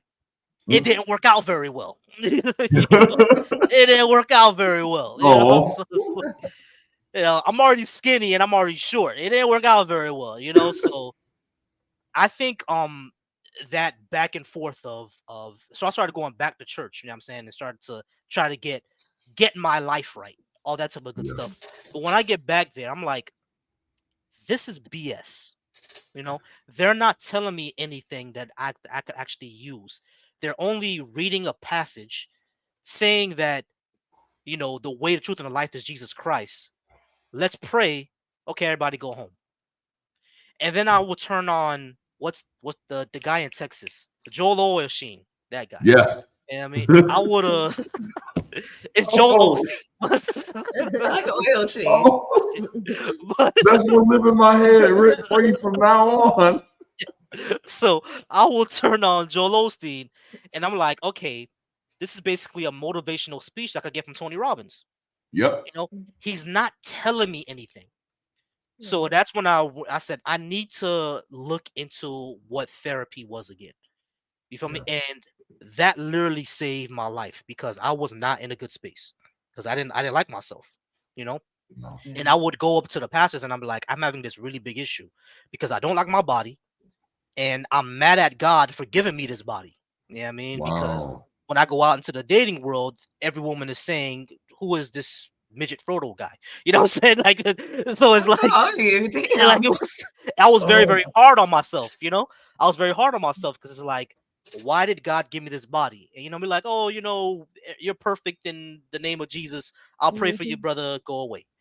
I mean, I'm like, of course you could say that. You a 6'2" pastor with dreads. You could say that. You know what I mean? Yeah, I mean, you could say, "I'll pray for you, brother," because I see how the head of the Sopranos looking at you. You know what I mean? I Right. saw how she was looking at you, so you're gonna be Uh-huh. fine. You're gonna be Yeah. okay. You know what I mean? But that was also a mistake because I was basically putting my entire personality on what women can do for me, which was also a mistake. You know what I'm Yep. saying? So, but it was like I knew that I couldn't stay in church no more because I wasn't getting anything out of it. And not only Yeah. that, what I did get out of it, I could learn somewhere else. Mm. And not only that, this doesn't Mm. actually help me. You know what I mean? I was here for no reason. And not only that, at that point, when I was deconstructing at that point, a lot of what I'm seeing here, I know is BS. You know what I mean? I know the story of Job is not a story of triumph. Job was traumatized. You know, it's not a story.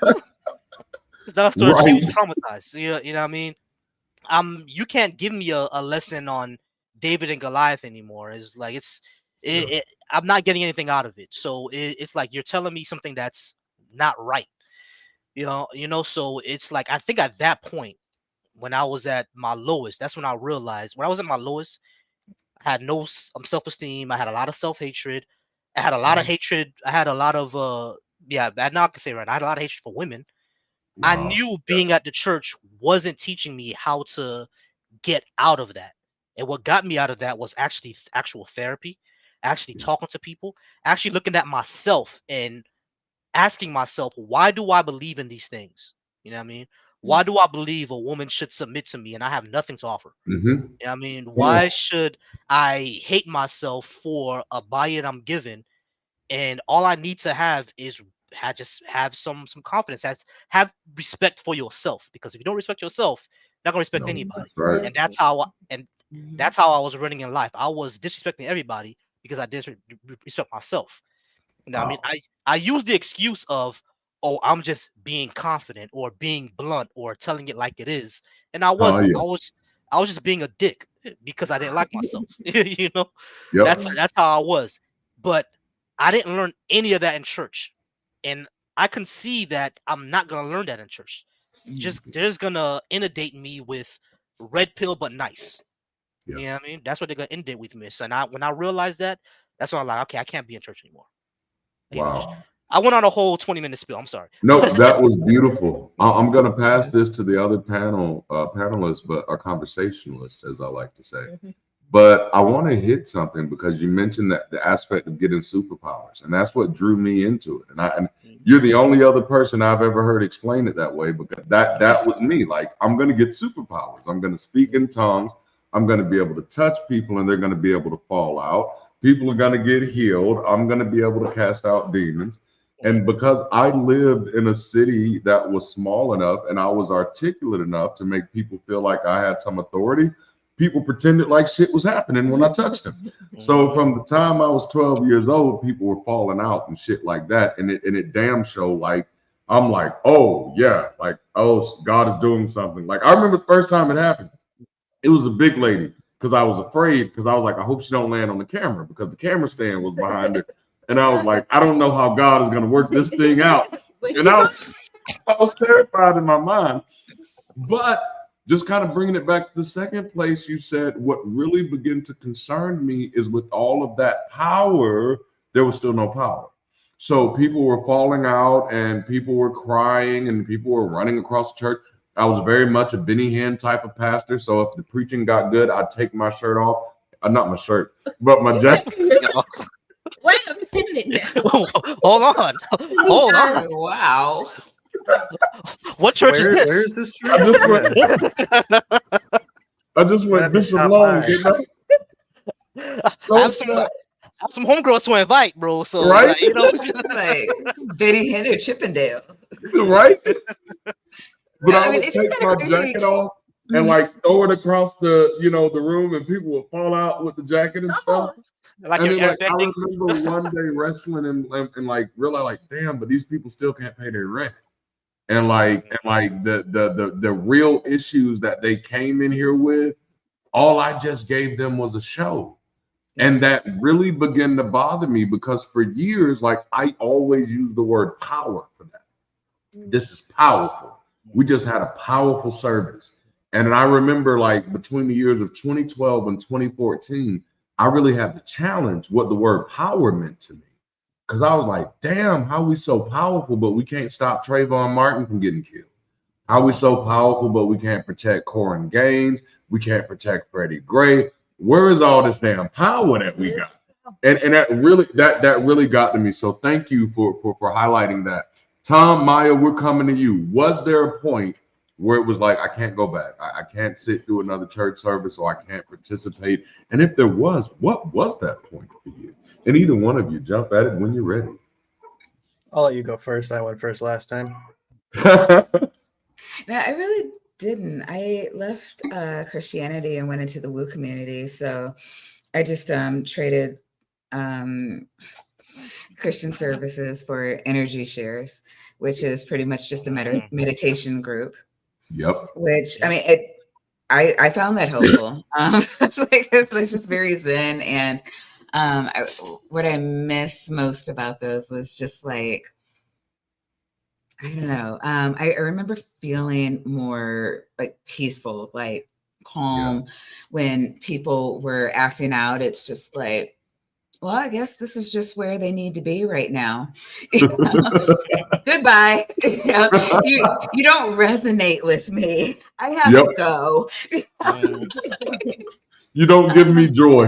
Right. Yeah. It was just very much a live and let live place of my life. And I felt like, I don't know. I was a lot of like the work I did on my ego, where, I have to be mad about this because it's a slight against me in particular. Like a lot of that self-help work, a lot of that is when I did that self-help work, like in between there. And I still, I mean, even though it's not, with my friends who, is doing Reiki and what was the other one? Astrology and the what you call it, chambers, the noise reduction chambers, or whatever they call those things. Like I have friends that did a little bit of everything. And I mean, I learned a lot, but I think I took the things that had helped me and just started doing those on my own. And I've just never felt like what I needed, I would, that I thought I was getting from church, I no longer got from church. And then I got from this group, and now I'm just kind of, I meditate on my own now. So I don't know. I go wherever I feel that I'm being nourished best. Yeah. Meditation was a major thing for me. Oh, there's my daughter. Meditation was a major thing for me.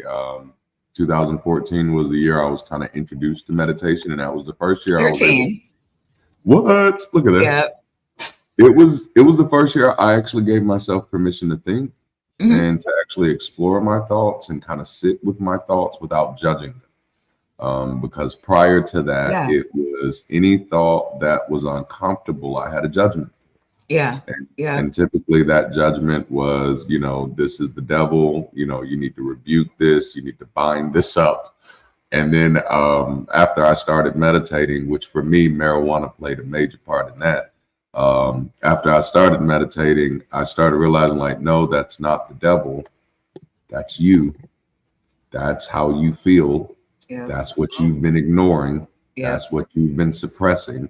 And it's time for you to let that voice kind of be free.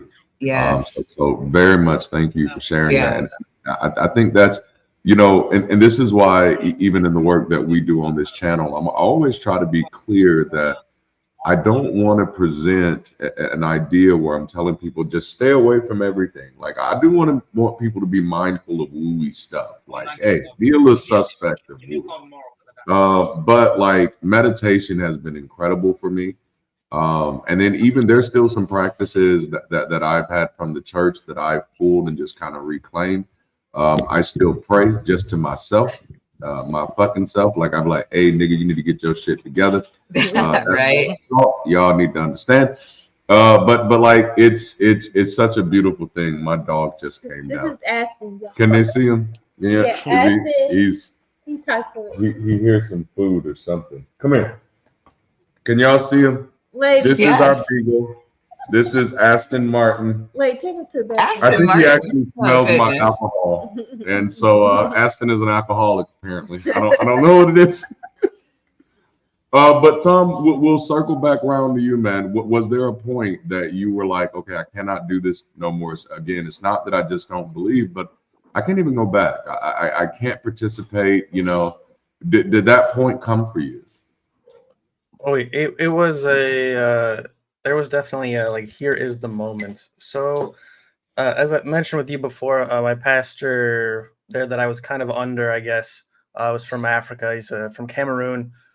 Hyper evangelical, the most evangelical you've ever witnessed or seen, kicked up 3 notches. Wow.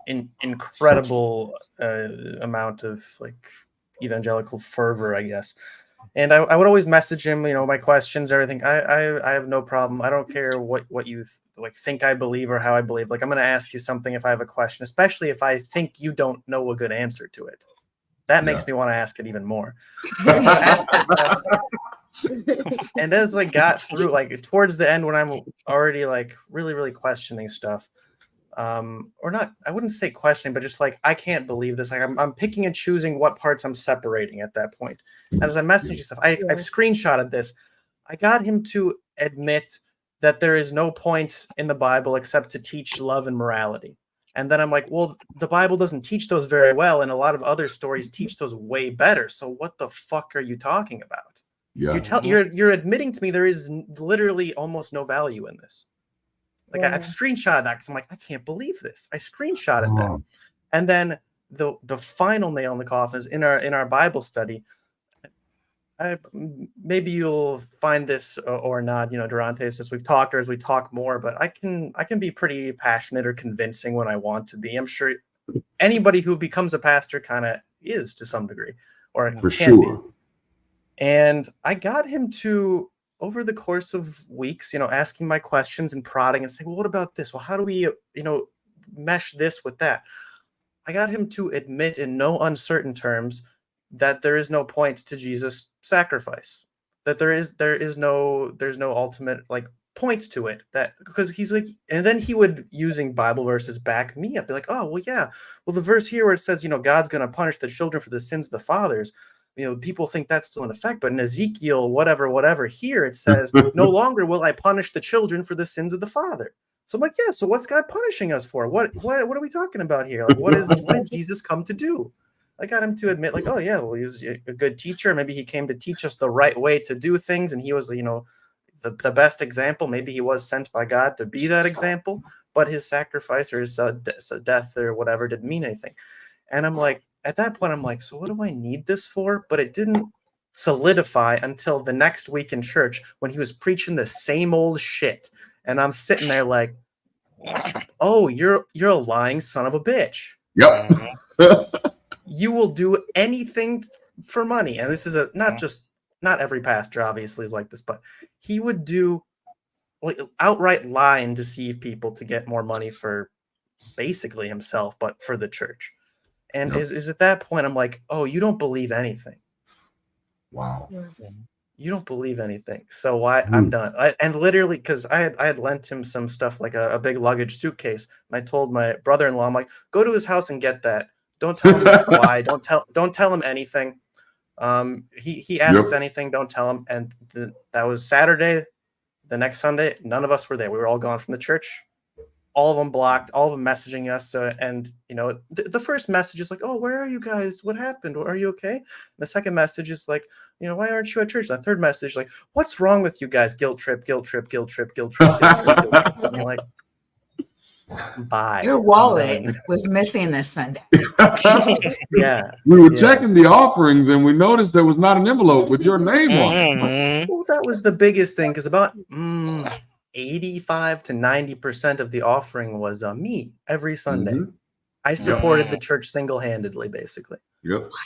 And you know what, Tom, that's a conversation that I might have to pull you back on for, because I think that's something that people don't understand, the dynamics of a small church and how people really get preyed on when you're the person with a little bit of money in a small church. Yeah. You become the backbone of that church. It's insane. It's insane. Well, babe, we're gonna come to you. At what moment did it was just like, okay, I'm just not doing church anymore. I'm through. Oh, honestly, that happens kind of before I before wasn't we gonna got say together. nothing, but Yeah. yeah. It was in my man. It was in my 20s, but honestly, leaving for college. And here's the thing: I don't mind going to church per se. Like I always said, like if there was a lady named Apostle Betty Peebles in the DMV area. She was the mega church, and Jericho, she was like, Maya. oh, she when you talking about, if you just look at her as a businesswoman, she did the dang thing after her husband died. She basically took over a small Baptist church and reframed it to non-denominational and all the things. But yeah, when leaving for college, I for me it was, I didn't want to necessarily hear foolishness, right? It's like every Sunday we're stomping our feet to the same thing. We're pulling people in. While who else had a bad week this week? Who else couldn't pay this bill? Who else need guys to pay their rent or their mortgage? Who else is looking for a brand new car, a brand new house? And it's like every week, when it's like we do have things that everybody is dealing with during the week, but what are the solutions, right? The solutions cannot be only come to my church, buy this plate, or come to this service on Wednesday, come to this revival. If we use church in a different way, for me, like to actually teach people how to think, how to get to the next level they need to go. What are the practical steps? Who needs their resume restructured? Who needs to learn how to capitalize the first letter of the name? Sorry, I'm a talent acquisition supervisor, and so I run through things every day, and I'm seeing that a lot of the candidates that I come across, we aren't that bright. Like we're moving away from just the basic knowledge of things. And if we're going to meet every week, let's meet with a purpose. Yeah, let's help. Otherwise, we're wasting time, and that's where that was the disconnect for me. I didn't like my time being wasted. I didn't like people who were really going through trauma being preyed upon, in the sense, and this goes for the pastor, because some of those pastors really believe that they are helping. There's some pastors who call themselves the hope dealer, and I'm like, it's been years, decades. My grandmother needed hope. My great grandmother needed hope. Yeah. When are we going to move past hope and actually do? And when you see people like Elon pulling out companies and learning new things in order to solve problems, whether you agree with him or not, the man is trying to solve problems. Or you see the owner of Calendly, or you see anyone. It's a lot of tech people, but there's a number of people who are really trying to build infrastructure, build companies that can push us forward and move into better uses of our resources and things of that nature. And so for me, that's where that boiling point. Can I add to that? Because you mentioned them being predatory, because I've noticed that as well. Especially, we all know prosperity gospel. That's very extremely predatory, and they just sell hope. But another thing that really upset me, I think it was one of the final nails, and it really disgusts me, is that when I knew that I wanted to get into, mental health counseling, one of the first things I wanted to do was start an after school program. Because like a lot of the I went to an after school program when I was in like the 9th, 10th grade, and it probably saved my life because I wasn't around a certain element anymore. And I saw the kids from that program not around a certain element anymore after that program ended, and there were a few after that program ended that I saw them a few years later after high school, and we're like, oh, what happened to the program, what happened to everything? Like, oh, it just ran out of funding and everything like that. And I started asking him, what happened to this guy? What happened to that guy? What happened to that guy? Jail, dead. Right after the Wow. program. So that encouraged me. I was like, I need to start an after school program. So I told them, I said, okay, for me to start one, I need some actual support. I need a building. I need some sort of infrastructure. So I'm like, hold on. My dad just bought a church. Mm-hmm. They have a whole school in the back. There's a whole bunch of empty offices. Yeah. Boom. Yep. So I told my sister, I was like, I want to start after school program, and I know Pops would support it. I just need, some people probably from the church on board, if he will help me out and everything like that. Because my sister works with the youth in the church. She was like, yeah, sure, we'll help you out. And I'm like, okay, yeah, and this after school program, I'm gonna tell people in the neighborhood about it for them to come over and everything like that. And she was like, yeah, cool, that's fine, we can do that. Then they asked me the question where I realized it was predatory. What is going to be your idea or your program to bring more souls to Christ? Yep. And I said, Yeah. I don't have one. This is just gonna be for people to come somewhere after school, so they don't gotta be in the street.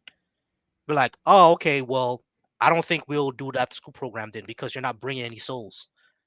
I'm like, what exactly does that mean? What, Yeah. Yep. what does that mean? Oh boy. What does that mean? Like, it really, I know you guys see my reaction. It really frustrated me because I was like, okay, sis, what does that mean? Like, what are we talking about? We're doing this so kids won't be in the street. Yeah, I mean, like we actually grew up with in my church, like my church used to be like a lot bigger when I've always said I didn't leave religion because I'm church hurt. Like Yeah. my most precious memories were from church. Yeah. My best friend now, I was the best man at his wedding. He's gonna be the best man at my wedding. Yeah. We grew up in church. He goes to a Methodist church now. Like that's where we grew up at. Like all my best friends are from there. So it's like I don't have any bad memories from church. So it's like, but I remember like a lot of my friends that I grew up with in church, especially like 3 of them, 25, 30 life. Wow. So it's like I know how important having an after school community is. Having somewhere where you can be. And Yeah. right now, there's a free building here. If I want to do it on my own, I'll have to get permits. I'll have to pay for Mhm. this, pay for Right. that. I'll have to do all that. I'll have to tell the city to give me a grant. I'll have to find a grant writer to write me the grant. We have Come on. a building with empty rooms everywhere, but you're not gonna let me do it because I have no plan to bring souls to Christ. Like Which is your bullshit because like we have so many studies showing that crime rates drop when Mm-hmm. there are after school programs, that kids are like more academically stable. Mhm. I mean like a lot of the issues that inner cities see is between 3 and 5 or 6, like that period That's right. between when they get out of school and when their parents get home from work. And they don't have any structure. And so like what happens is, I'm bored, me too. Let's find something to do. Hey, we're adolescents. This isn't going to be a positive effect on the community. Yep. And I mean, I'm not saying all kids are evil. I mean, I'll make that. I can make that case though. But teenager. Oh my God, I had both of my teens in therapy. It was hard for me. Aside though, I don't know. When you're saying all this, like the part of my head that wanted to explode is like we have the data. And they would rather bitch about taking prayer out of school than to do something to actually help kids. Help the kids. Yep. If it's really about the kids, you would make this program happen, church. Yep. Yeah. Instead of like, shaming them to the point of suicide because you don't like their gender ideology. Yep. This is something that I've highlighted recently in a video on the propaganda of Christianity, is that one of the interesting things that Christians don't take, all right, move, buddy, that Christians don't take credit for is that Christian institutions do more for the homeless and the orphans than anybody else. But if you notice, they don't take credit for it. And the reason they don't take credit for it is for the very reason that Volcy just mentioned. They don't do it to have a positive social impact. They do it to recruit people to the kingdom of God. And it's to be able to say that we helped you when you were at your lowest. That was Jesus, and you are indebted to Jesus for the rest of your life. And those kids who are often in those orphan programs, if they are not believers, it is absolutely traumatic for them. Which kind of brings me to what did it for me. Because many of you know I am still very sympathetic for pastors, because I believe that pastors are just as much as a part of this. They are scammed themselves. They started in the pews. They believed somebody else before they started preaching it themselves. But even in that, the thing that did it for me, because I tried to stay involved as long as I could, is just finally realizing, kind of like Volcy said, that this isn't helpful. It was just that. It's like, it's not helpful. I remember a popular saying in the Black church for a while was, "Won't he do it?" And every time I'd hear somebody say that, I'd yell out, "No, he won't."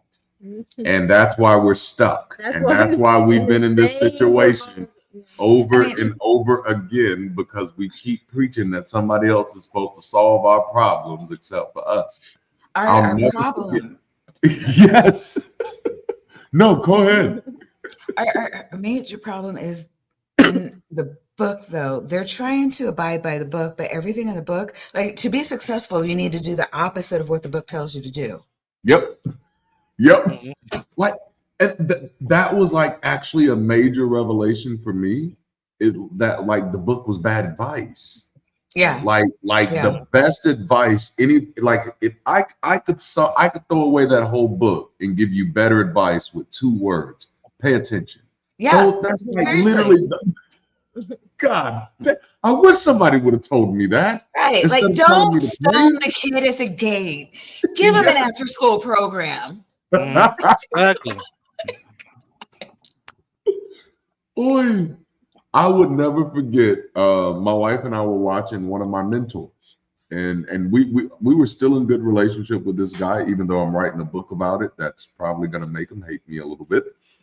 But we were listening to a service he was doing online, and urban pastors have this thing where they just do stuff to be relevant. And so he was trying to pull a line from, what was that movie, The Help? It's like, you is kind, you is nice, and you is impotent, right? And so he said people were picking at her because she didn't say the word right. But what they didn't realize is that God was trying to get a message through, and that potent means power. And so she was telling them that they are impotent. Okay, now the smart people have already caught where this has went wrong at. And so he said, I want everybody in here to throw your hands up and throw in the chat and yell out, "I'm impotent."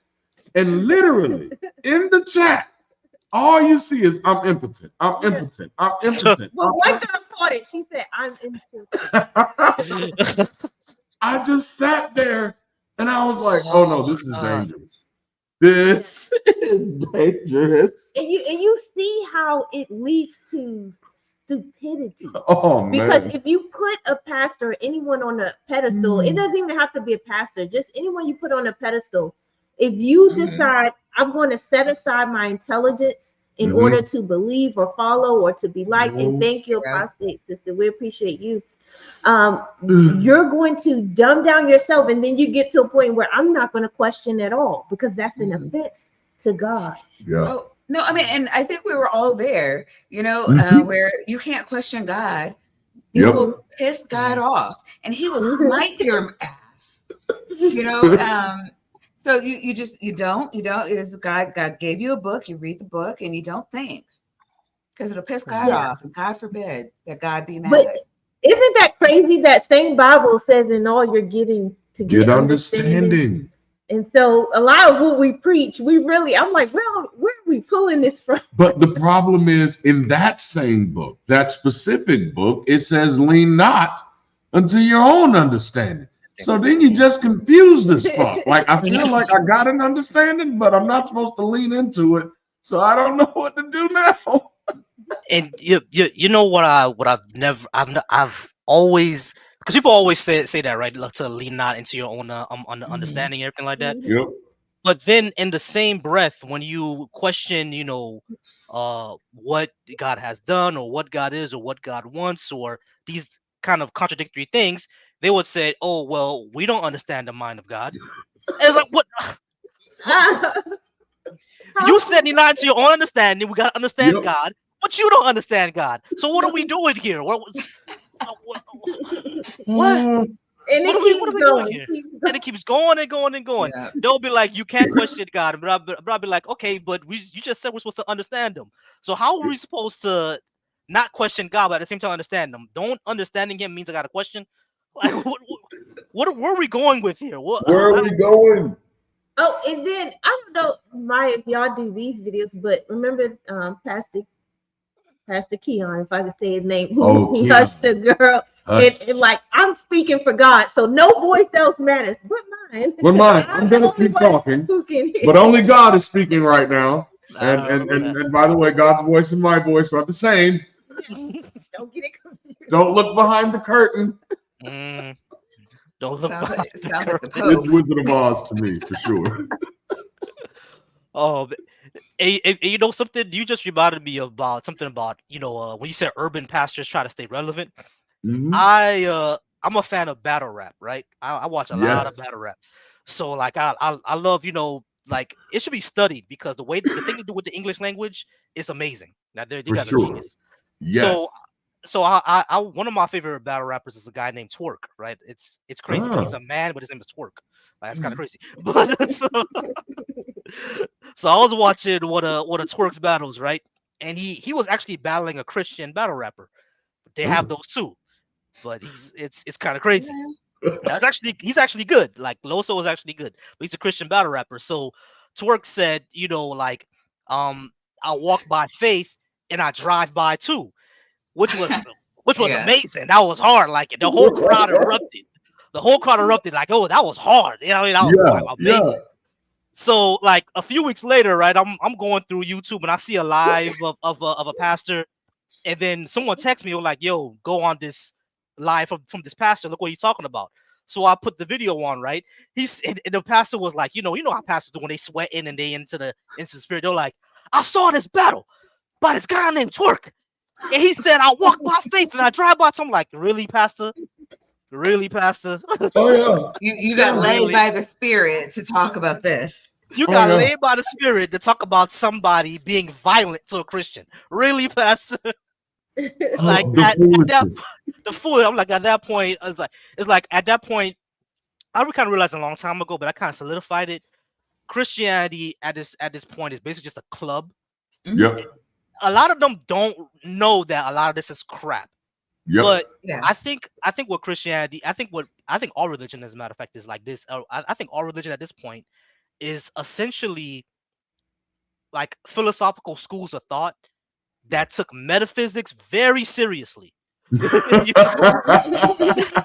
That's basically what it is. It's basically just a school of thought. And honestly, I think a lot of Christian sects, they're going that way, like the Universalists. The Universalists at this point, they kind of accept everyone, and I think a lot of Christian sects are kind of seeing Jesus as more of a symbol than an actual literal God. Because I've seen that in a lot of sects of Christianity, they accept the LGBTQ community. They don't really believe in speaking in tongues or miracles. Jesus is more of a symbol to them. You know what I mean? They don't even think that heaven is real or hell is real. You know what I mean? And there's also the people who believe in universal salvation where everyone is going to heaven. You know what I mean? So there's people like that. And it's more of a God is more of an energy. You know what I mean? Yeah, Geechee God is the best in the URL. I agree. That's a battle rap thing. But yeah, but yeah, it's like it's it's more of a thing like that. And that's when I kind of realized at this point, you know, Christianity, Islam, Hinduism, Jainism, all that, they're just more philosophical schools of thought that take metaphysics very seriously. Yep. You know what I mean? They take metaphysics very seriously. They take the ethical part, you know, a little bit seriously as well. But it's just the way that they want to live. It's just a cultural thing for them. You know, that's what I think. That's what I think. I love it. Can you put Nancy's comment back up, because that's so relevant to what Volcy just said.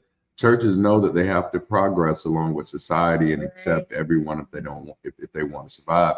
And I think that's one of the things that people often understate about all religions, is that there is no religion that I've seen so far that has stayed true to whatever it thought it was in the beginning.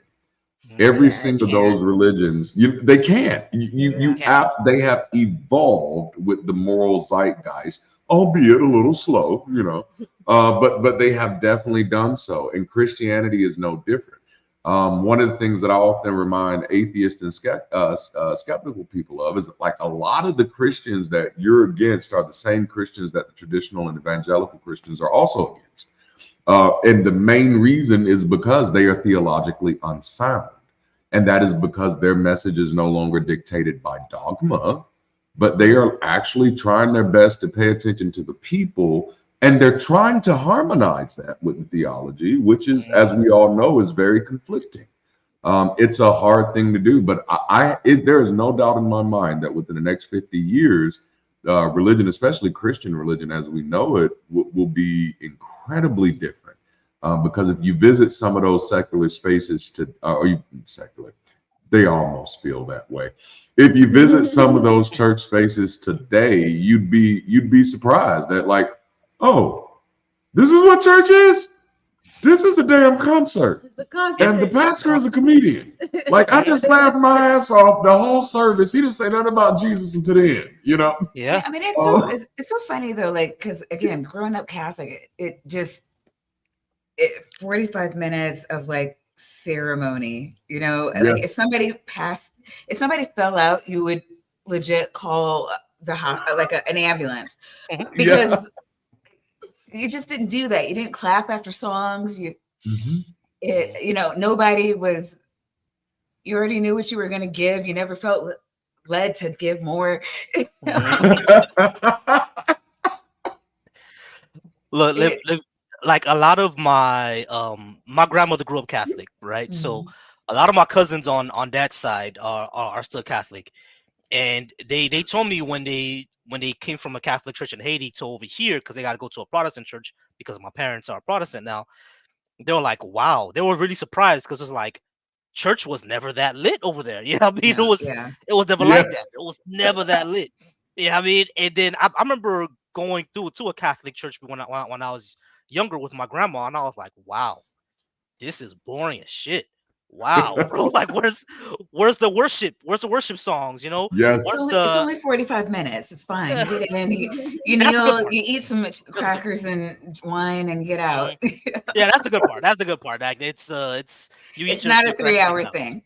Yeah, it's like, but in Protestant church, we already know it's a 3-hour thing. It's pack a lunch. You got to do the worship team, and then you got to do the step team, and then there's the praise dance. Oh, no. I mean, and there's the and then there's the testimony by Sister Janice and Sister Bethel and brother, brother Lamar, who's I mean, and then you gotta listen to the person who came to Christ from the lifestyle of homosexuality. You gotta listen to all that. I mean, So Protestant church goes on for hours. I'm sorry, I don't want to. No, you're right. And like, I know I did.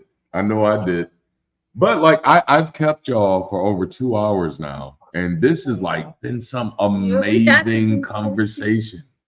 I want to end it here, just kind of like as a round table, and we'll start with Tom, go to Maya, end with Volcy. And my question is, because all of you are active, all of you are doing something on social media now.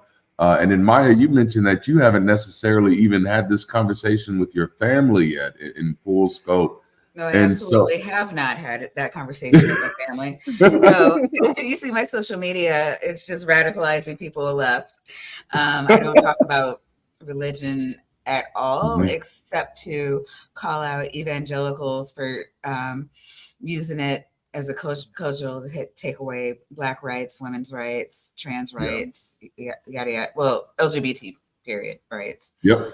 yada yada. So that's what my social media is mostly dedicated towards, just because I have a lot of um, family and friends that I grew up with that they're still Catholic, but I'm proud of them because they're pro LGBT and they like I see a lot of posts from a lot of people that are very LGBT affirming. I'm very proud of them for Yeah. that. That's beautiful. That's beautiful. All right. Well, my last question is, what impact do you hope your story will have on others who are having to walk that similar path? What do you hope they'll be able to take away from tonight's conversation? And Tom, we'll start with you.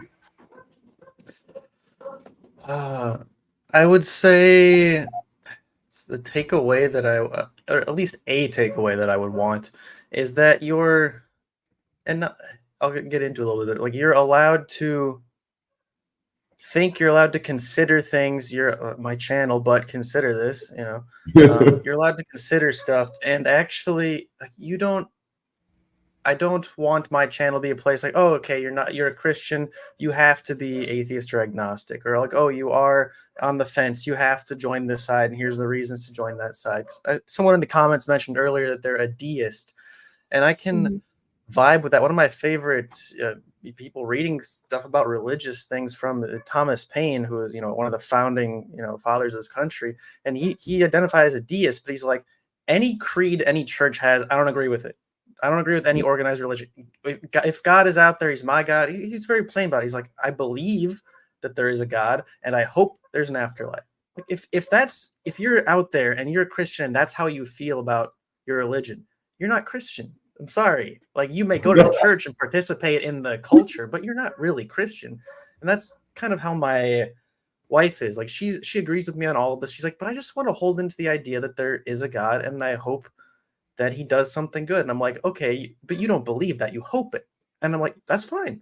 I hope that too. I hope there is some force out there that has my best intentions and the best intentions of everyone in mind, and that we all get to go to an awesome place when we die. I hope that. I have no reason to believe it, but I hope it. Sure. What's wrong with that? And for people that do believe that kind of stuff, like, as long as you're not pushing it or attaching a bunch of like societal and social restrictions, and these people are bad and go after these people, and you can't do this and you can't do that. As long as you're not like that, it's just like your personal thing. I think there's a God. I think he's like this. Great. I'm not here to go after those kind of people. I don't think that's beneficial. Because even within Christianity, how many times people religious or not religious talk about it? Like, your God's two different Christians have two different gods. Two different Muslims have two different gods. Like, the idea of God in your head is not the same as the idea of God in the person in the pew next to you or the person in the church across the street. It's just not. It's your idea of God, which means it's all you. And as long as you realize that, great, that's fine. But just being open to that, open to those perspectives, and not from being super conservative, super religious, to being super anti those things, and understanding like people are still people. We still need to have honest discussions and meet people, like a Christian phrase, maybe meet people where they are, Absolutely.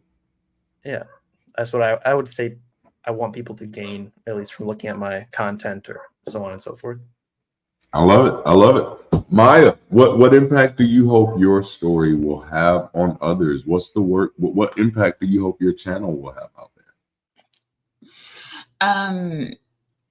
Yeah, from anything that you saw tonight, everything that you see on my channel, and if anybody here wants to come, I don't know. I think most of you would be losing some sleep. And I don't know what Tom does, but it'd be like 9 a.m. for him, so it's like right up his alley. 9 a.m., 9 p.m., 9 p.m. No, okay, so opposite side. So yeah, it'd be 9 a.m. So I don't know. He might have to take like Monday morning off. Your son certainly always welcome. I am looking for people who can think logically, and I think that a lot of the problems we're having, a lot of people want to blame religion, but from what I'm seeing in the atheist community, lacking religion doesn't necessarily mean that you're a critical thinker. Come on. Yes. Mm-hmm. But we need more of that, though, right? That's the kind of world that I want to live in, and so I know a lot of the things that I do. The algorithm likes it when people watch longer, so I try to make it entertaining. But I also want people. I want to normalize that wait what feeling in your brain, like that didn't sound right. All right, let's unpack this, and feeling free to speak up on it. When you hear it out of people, because another issue that we have is like, okay, at them, so maybe I shouldn't tell them that they're wrong. Okay, but what's the net positive? Yeah, we really need to think about that. Like, and again, I'm all about your mental health. If you just really you don't have time to have a conversation with your sibling, today's not the day. But that doesn't mean that we permanently forego having important questions. Yeah. We need to think critically, and love is empowering that others to do the same thing, to not let others have bad thoughts, especially if they negatively affect themselves or other people. And just opening yourself up to being wrong and changing your mind. Yeah. I love it. Man. All right, Volcy, we are on to you, man. What impact do you hope your story will have on others? And I know you're doing a lot of work on your channel through both Volcy Thoughts and Black Atheist Coalition. So what's the impact that you're really trying to have out here? I think it's a mix between what Tom and Maya said. I really want, because my channel is called Volcy Thoughts, and on that channel, I do a lot of self-reflection. You know what I mean? And I go live when I do my discussions and debates. So what I want people to do, what I do is I want people to actually think about what they believe, because what I've seen in society, just like how Maya said, just because you're a non-believer doesn't mean you're a critical thinker. And critical thinking, and I think someone said it earlier, the decline of literacy in America and the decline of critical thinking in America is extremely concerning.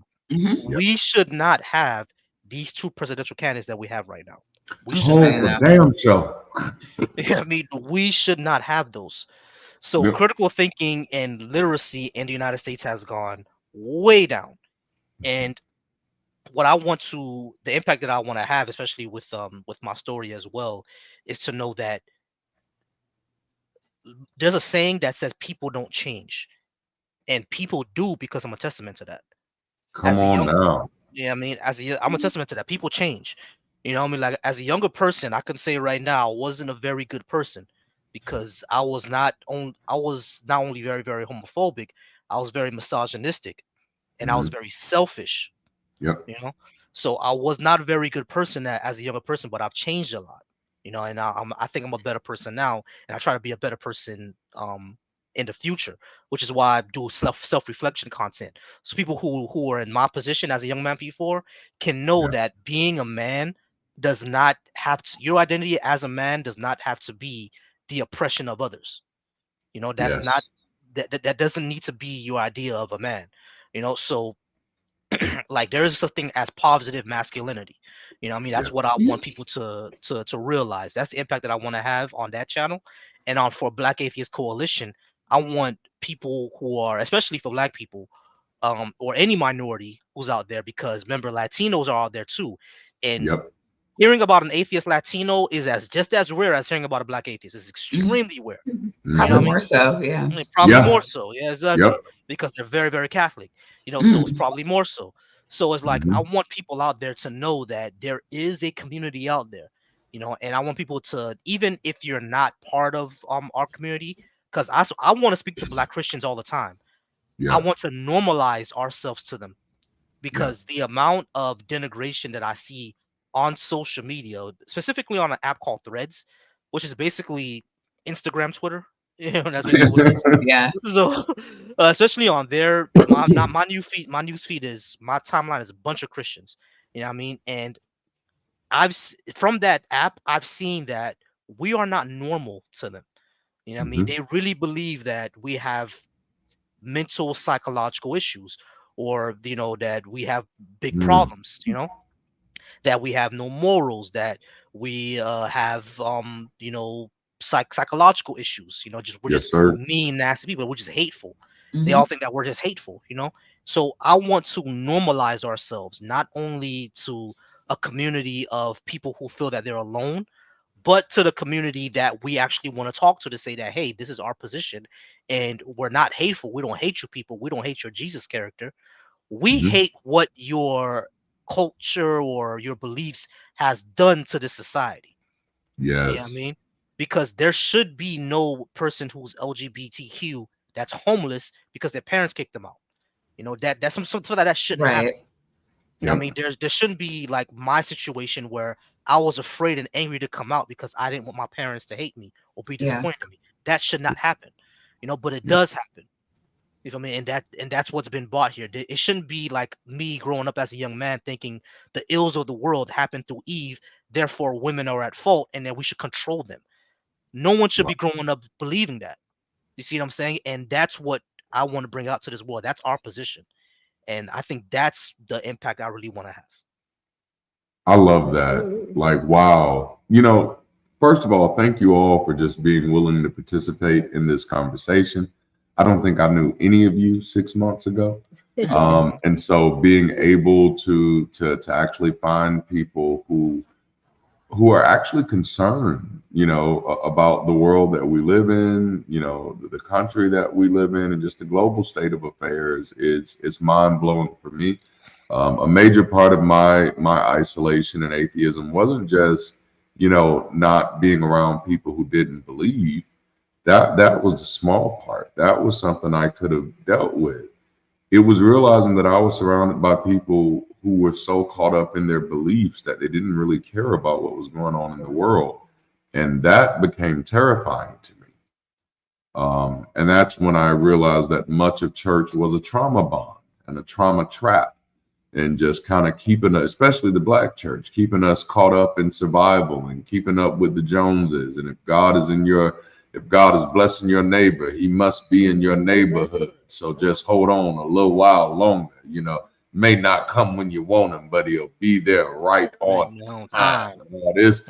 All this and all that. And then I'm like, well, damn, it's been a long time. And ain't shit happening yet. And like I come again, I always remind people I come from a very broken family, and I look at my mother, I look at my sister, and my heart just breaks. And they're still very much attached to their religious faith, and it hasn't done anything for their lives. And and if I was an angry atheist, that's why I would be one. Is that it's in my mind, it's not just the responsibility of the imaginary friend, but it's also the responsibility of the people who believe in the imaginary friend to make sure that everybody is taken care of who shares this belief. And Christianity has not done a good job of that. And that pisses me the fuck off, because you have a lot of people who have real issues, who have really complicated their issues with this faith. But I thank you all so much for being willing to be a part of this conversation. I think this was immensely helpful and immensely valuable for a lot of people. Obviously, I'm going to be pulling on all of your coattails pretty soon for other different shows, because I can't help but to put too much on my plate. I don't know why. It's just a habit. In the words of Les Brown, I'm hungry. Just gotta eat. Gotta be hungry.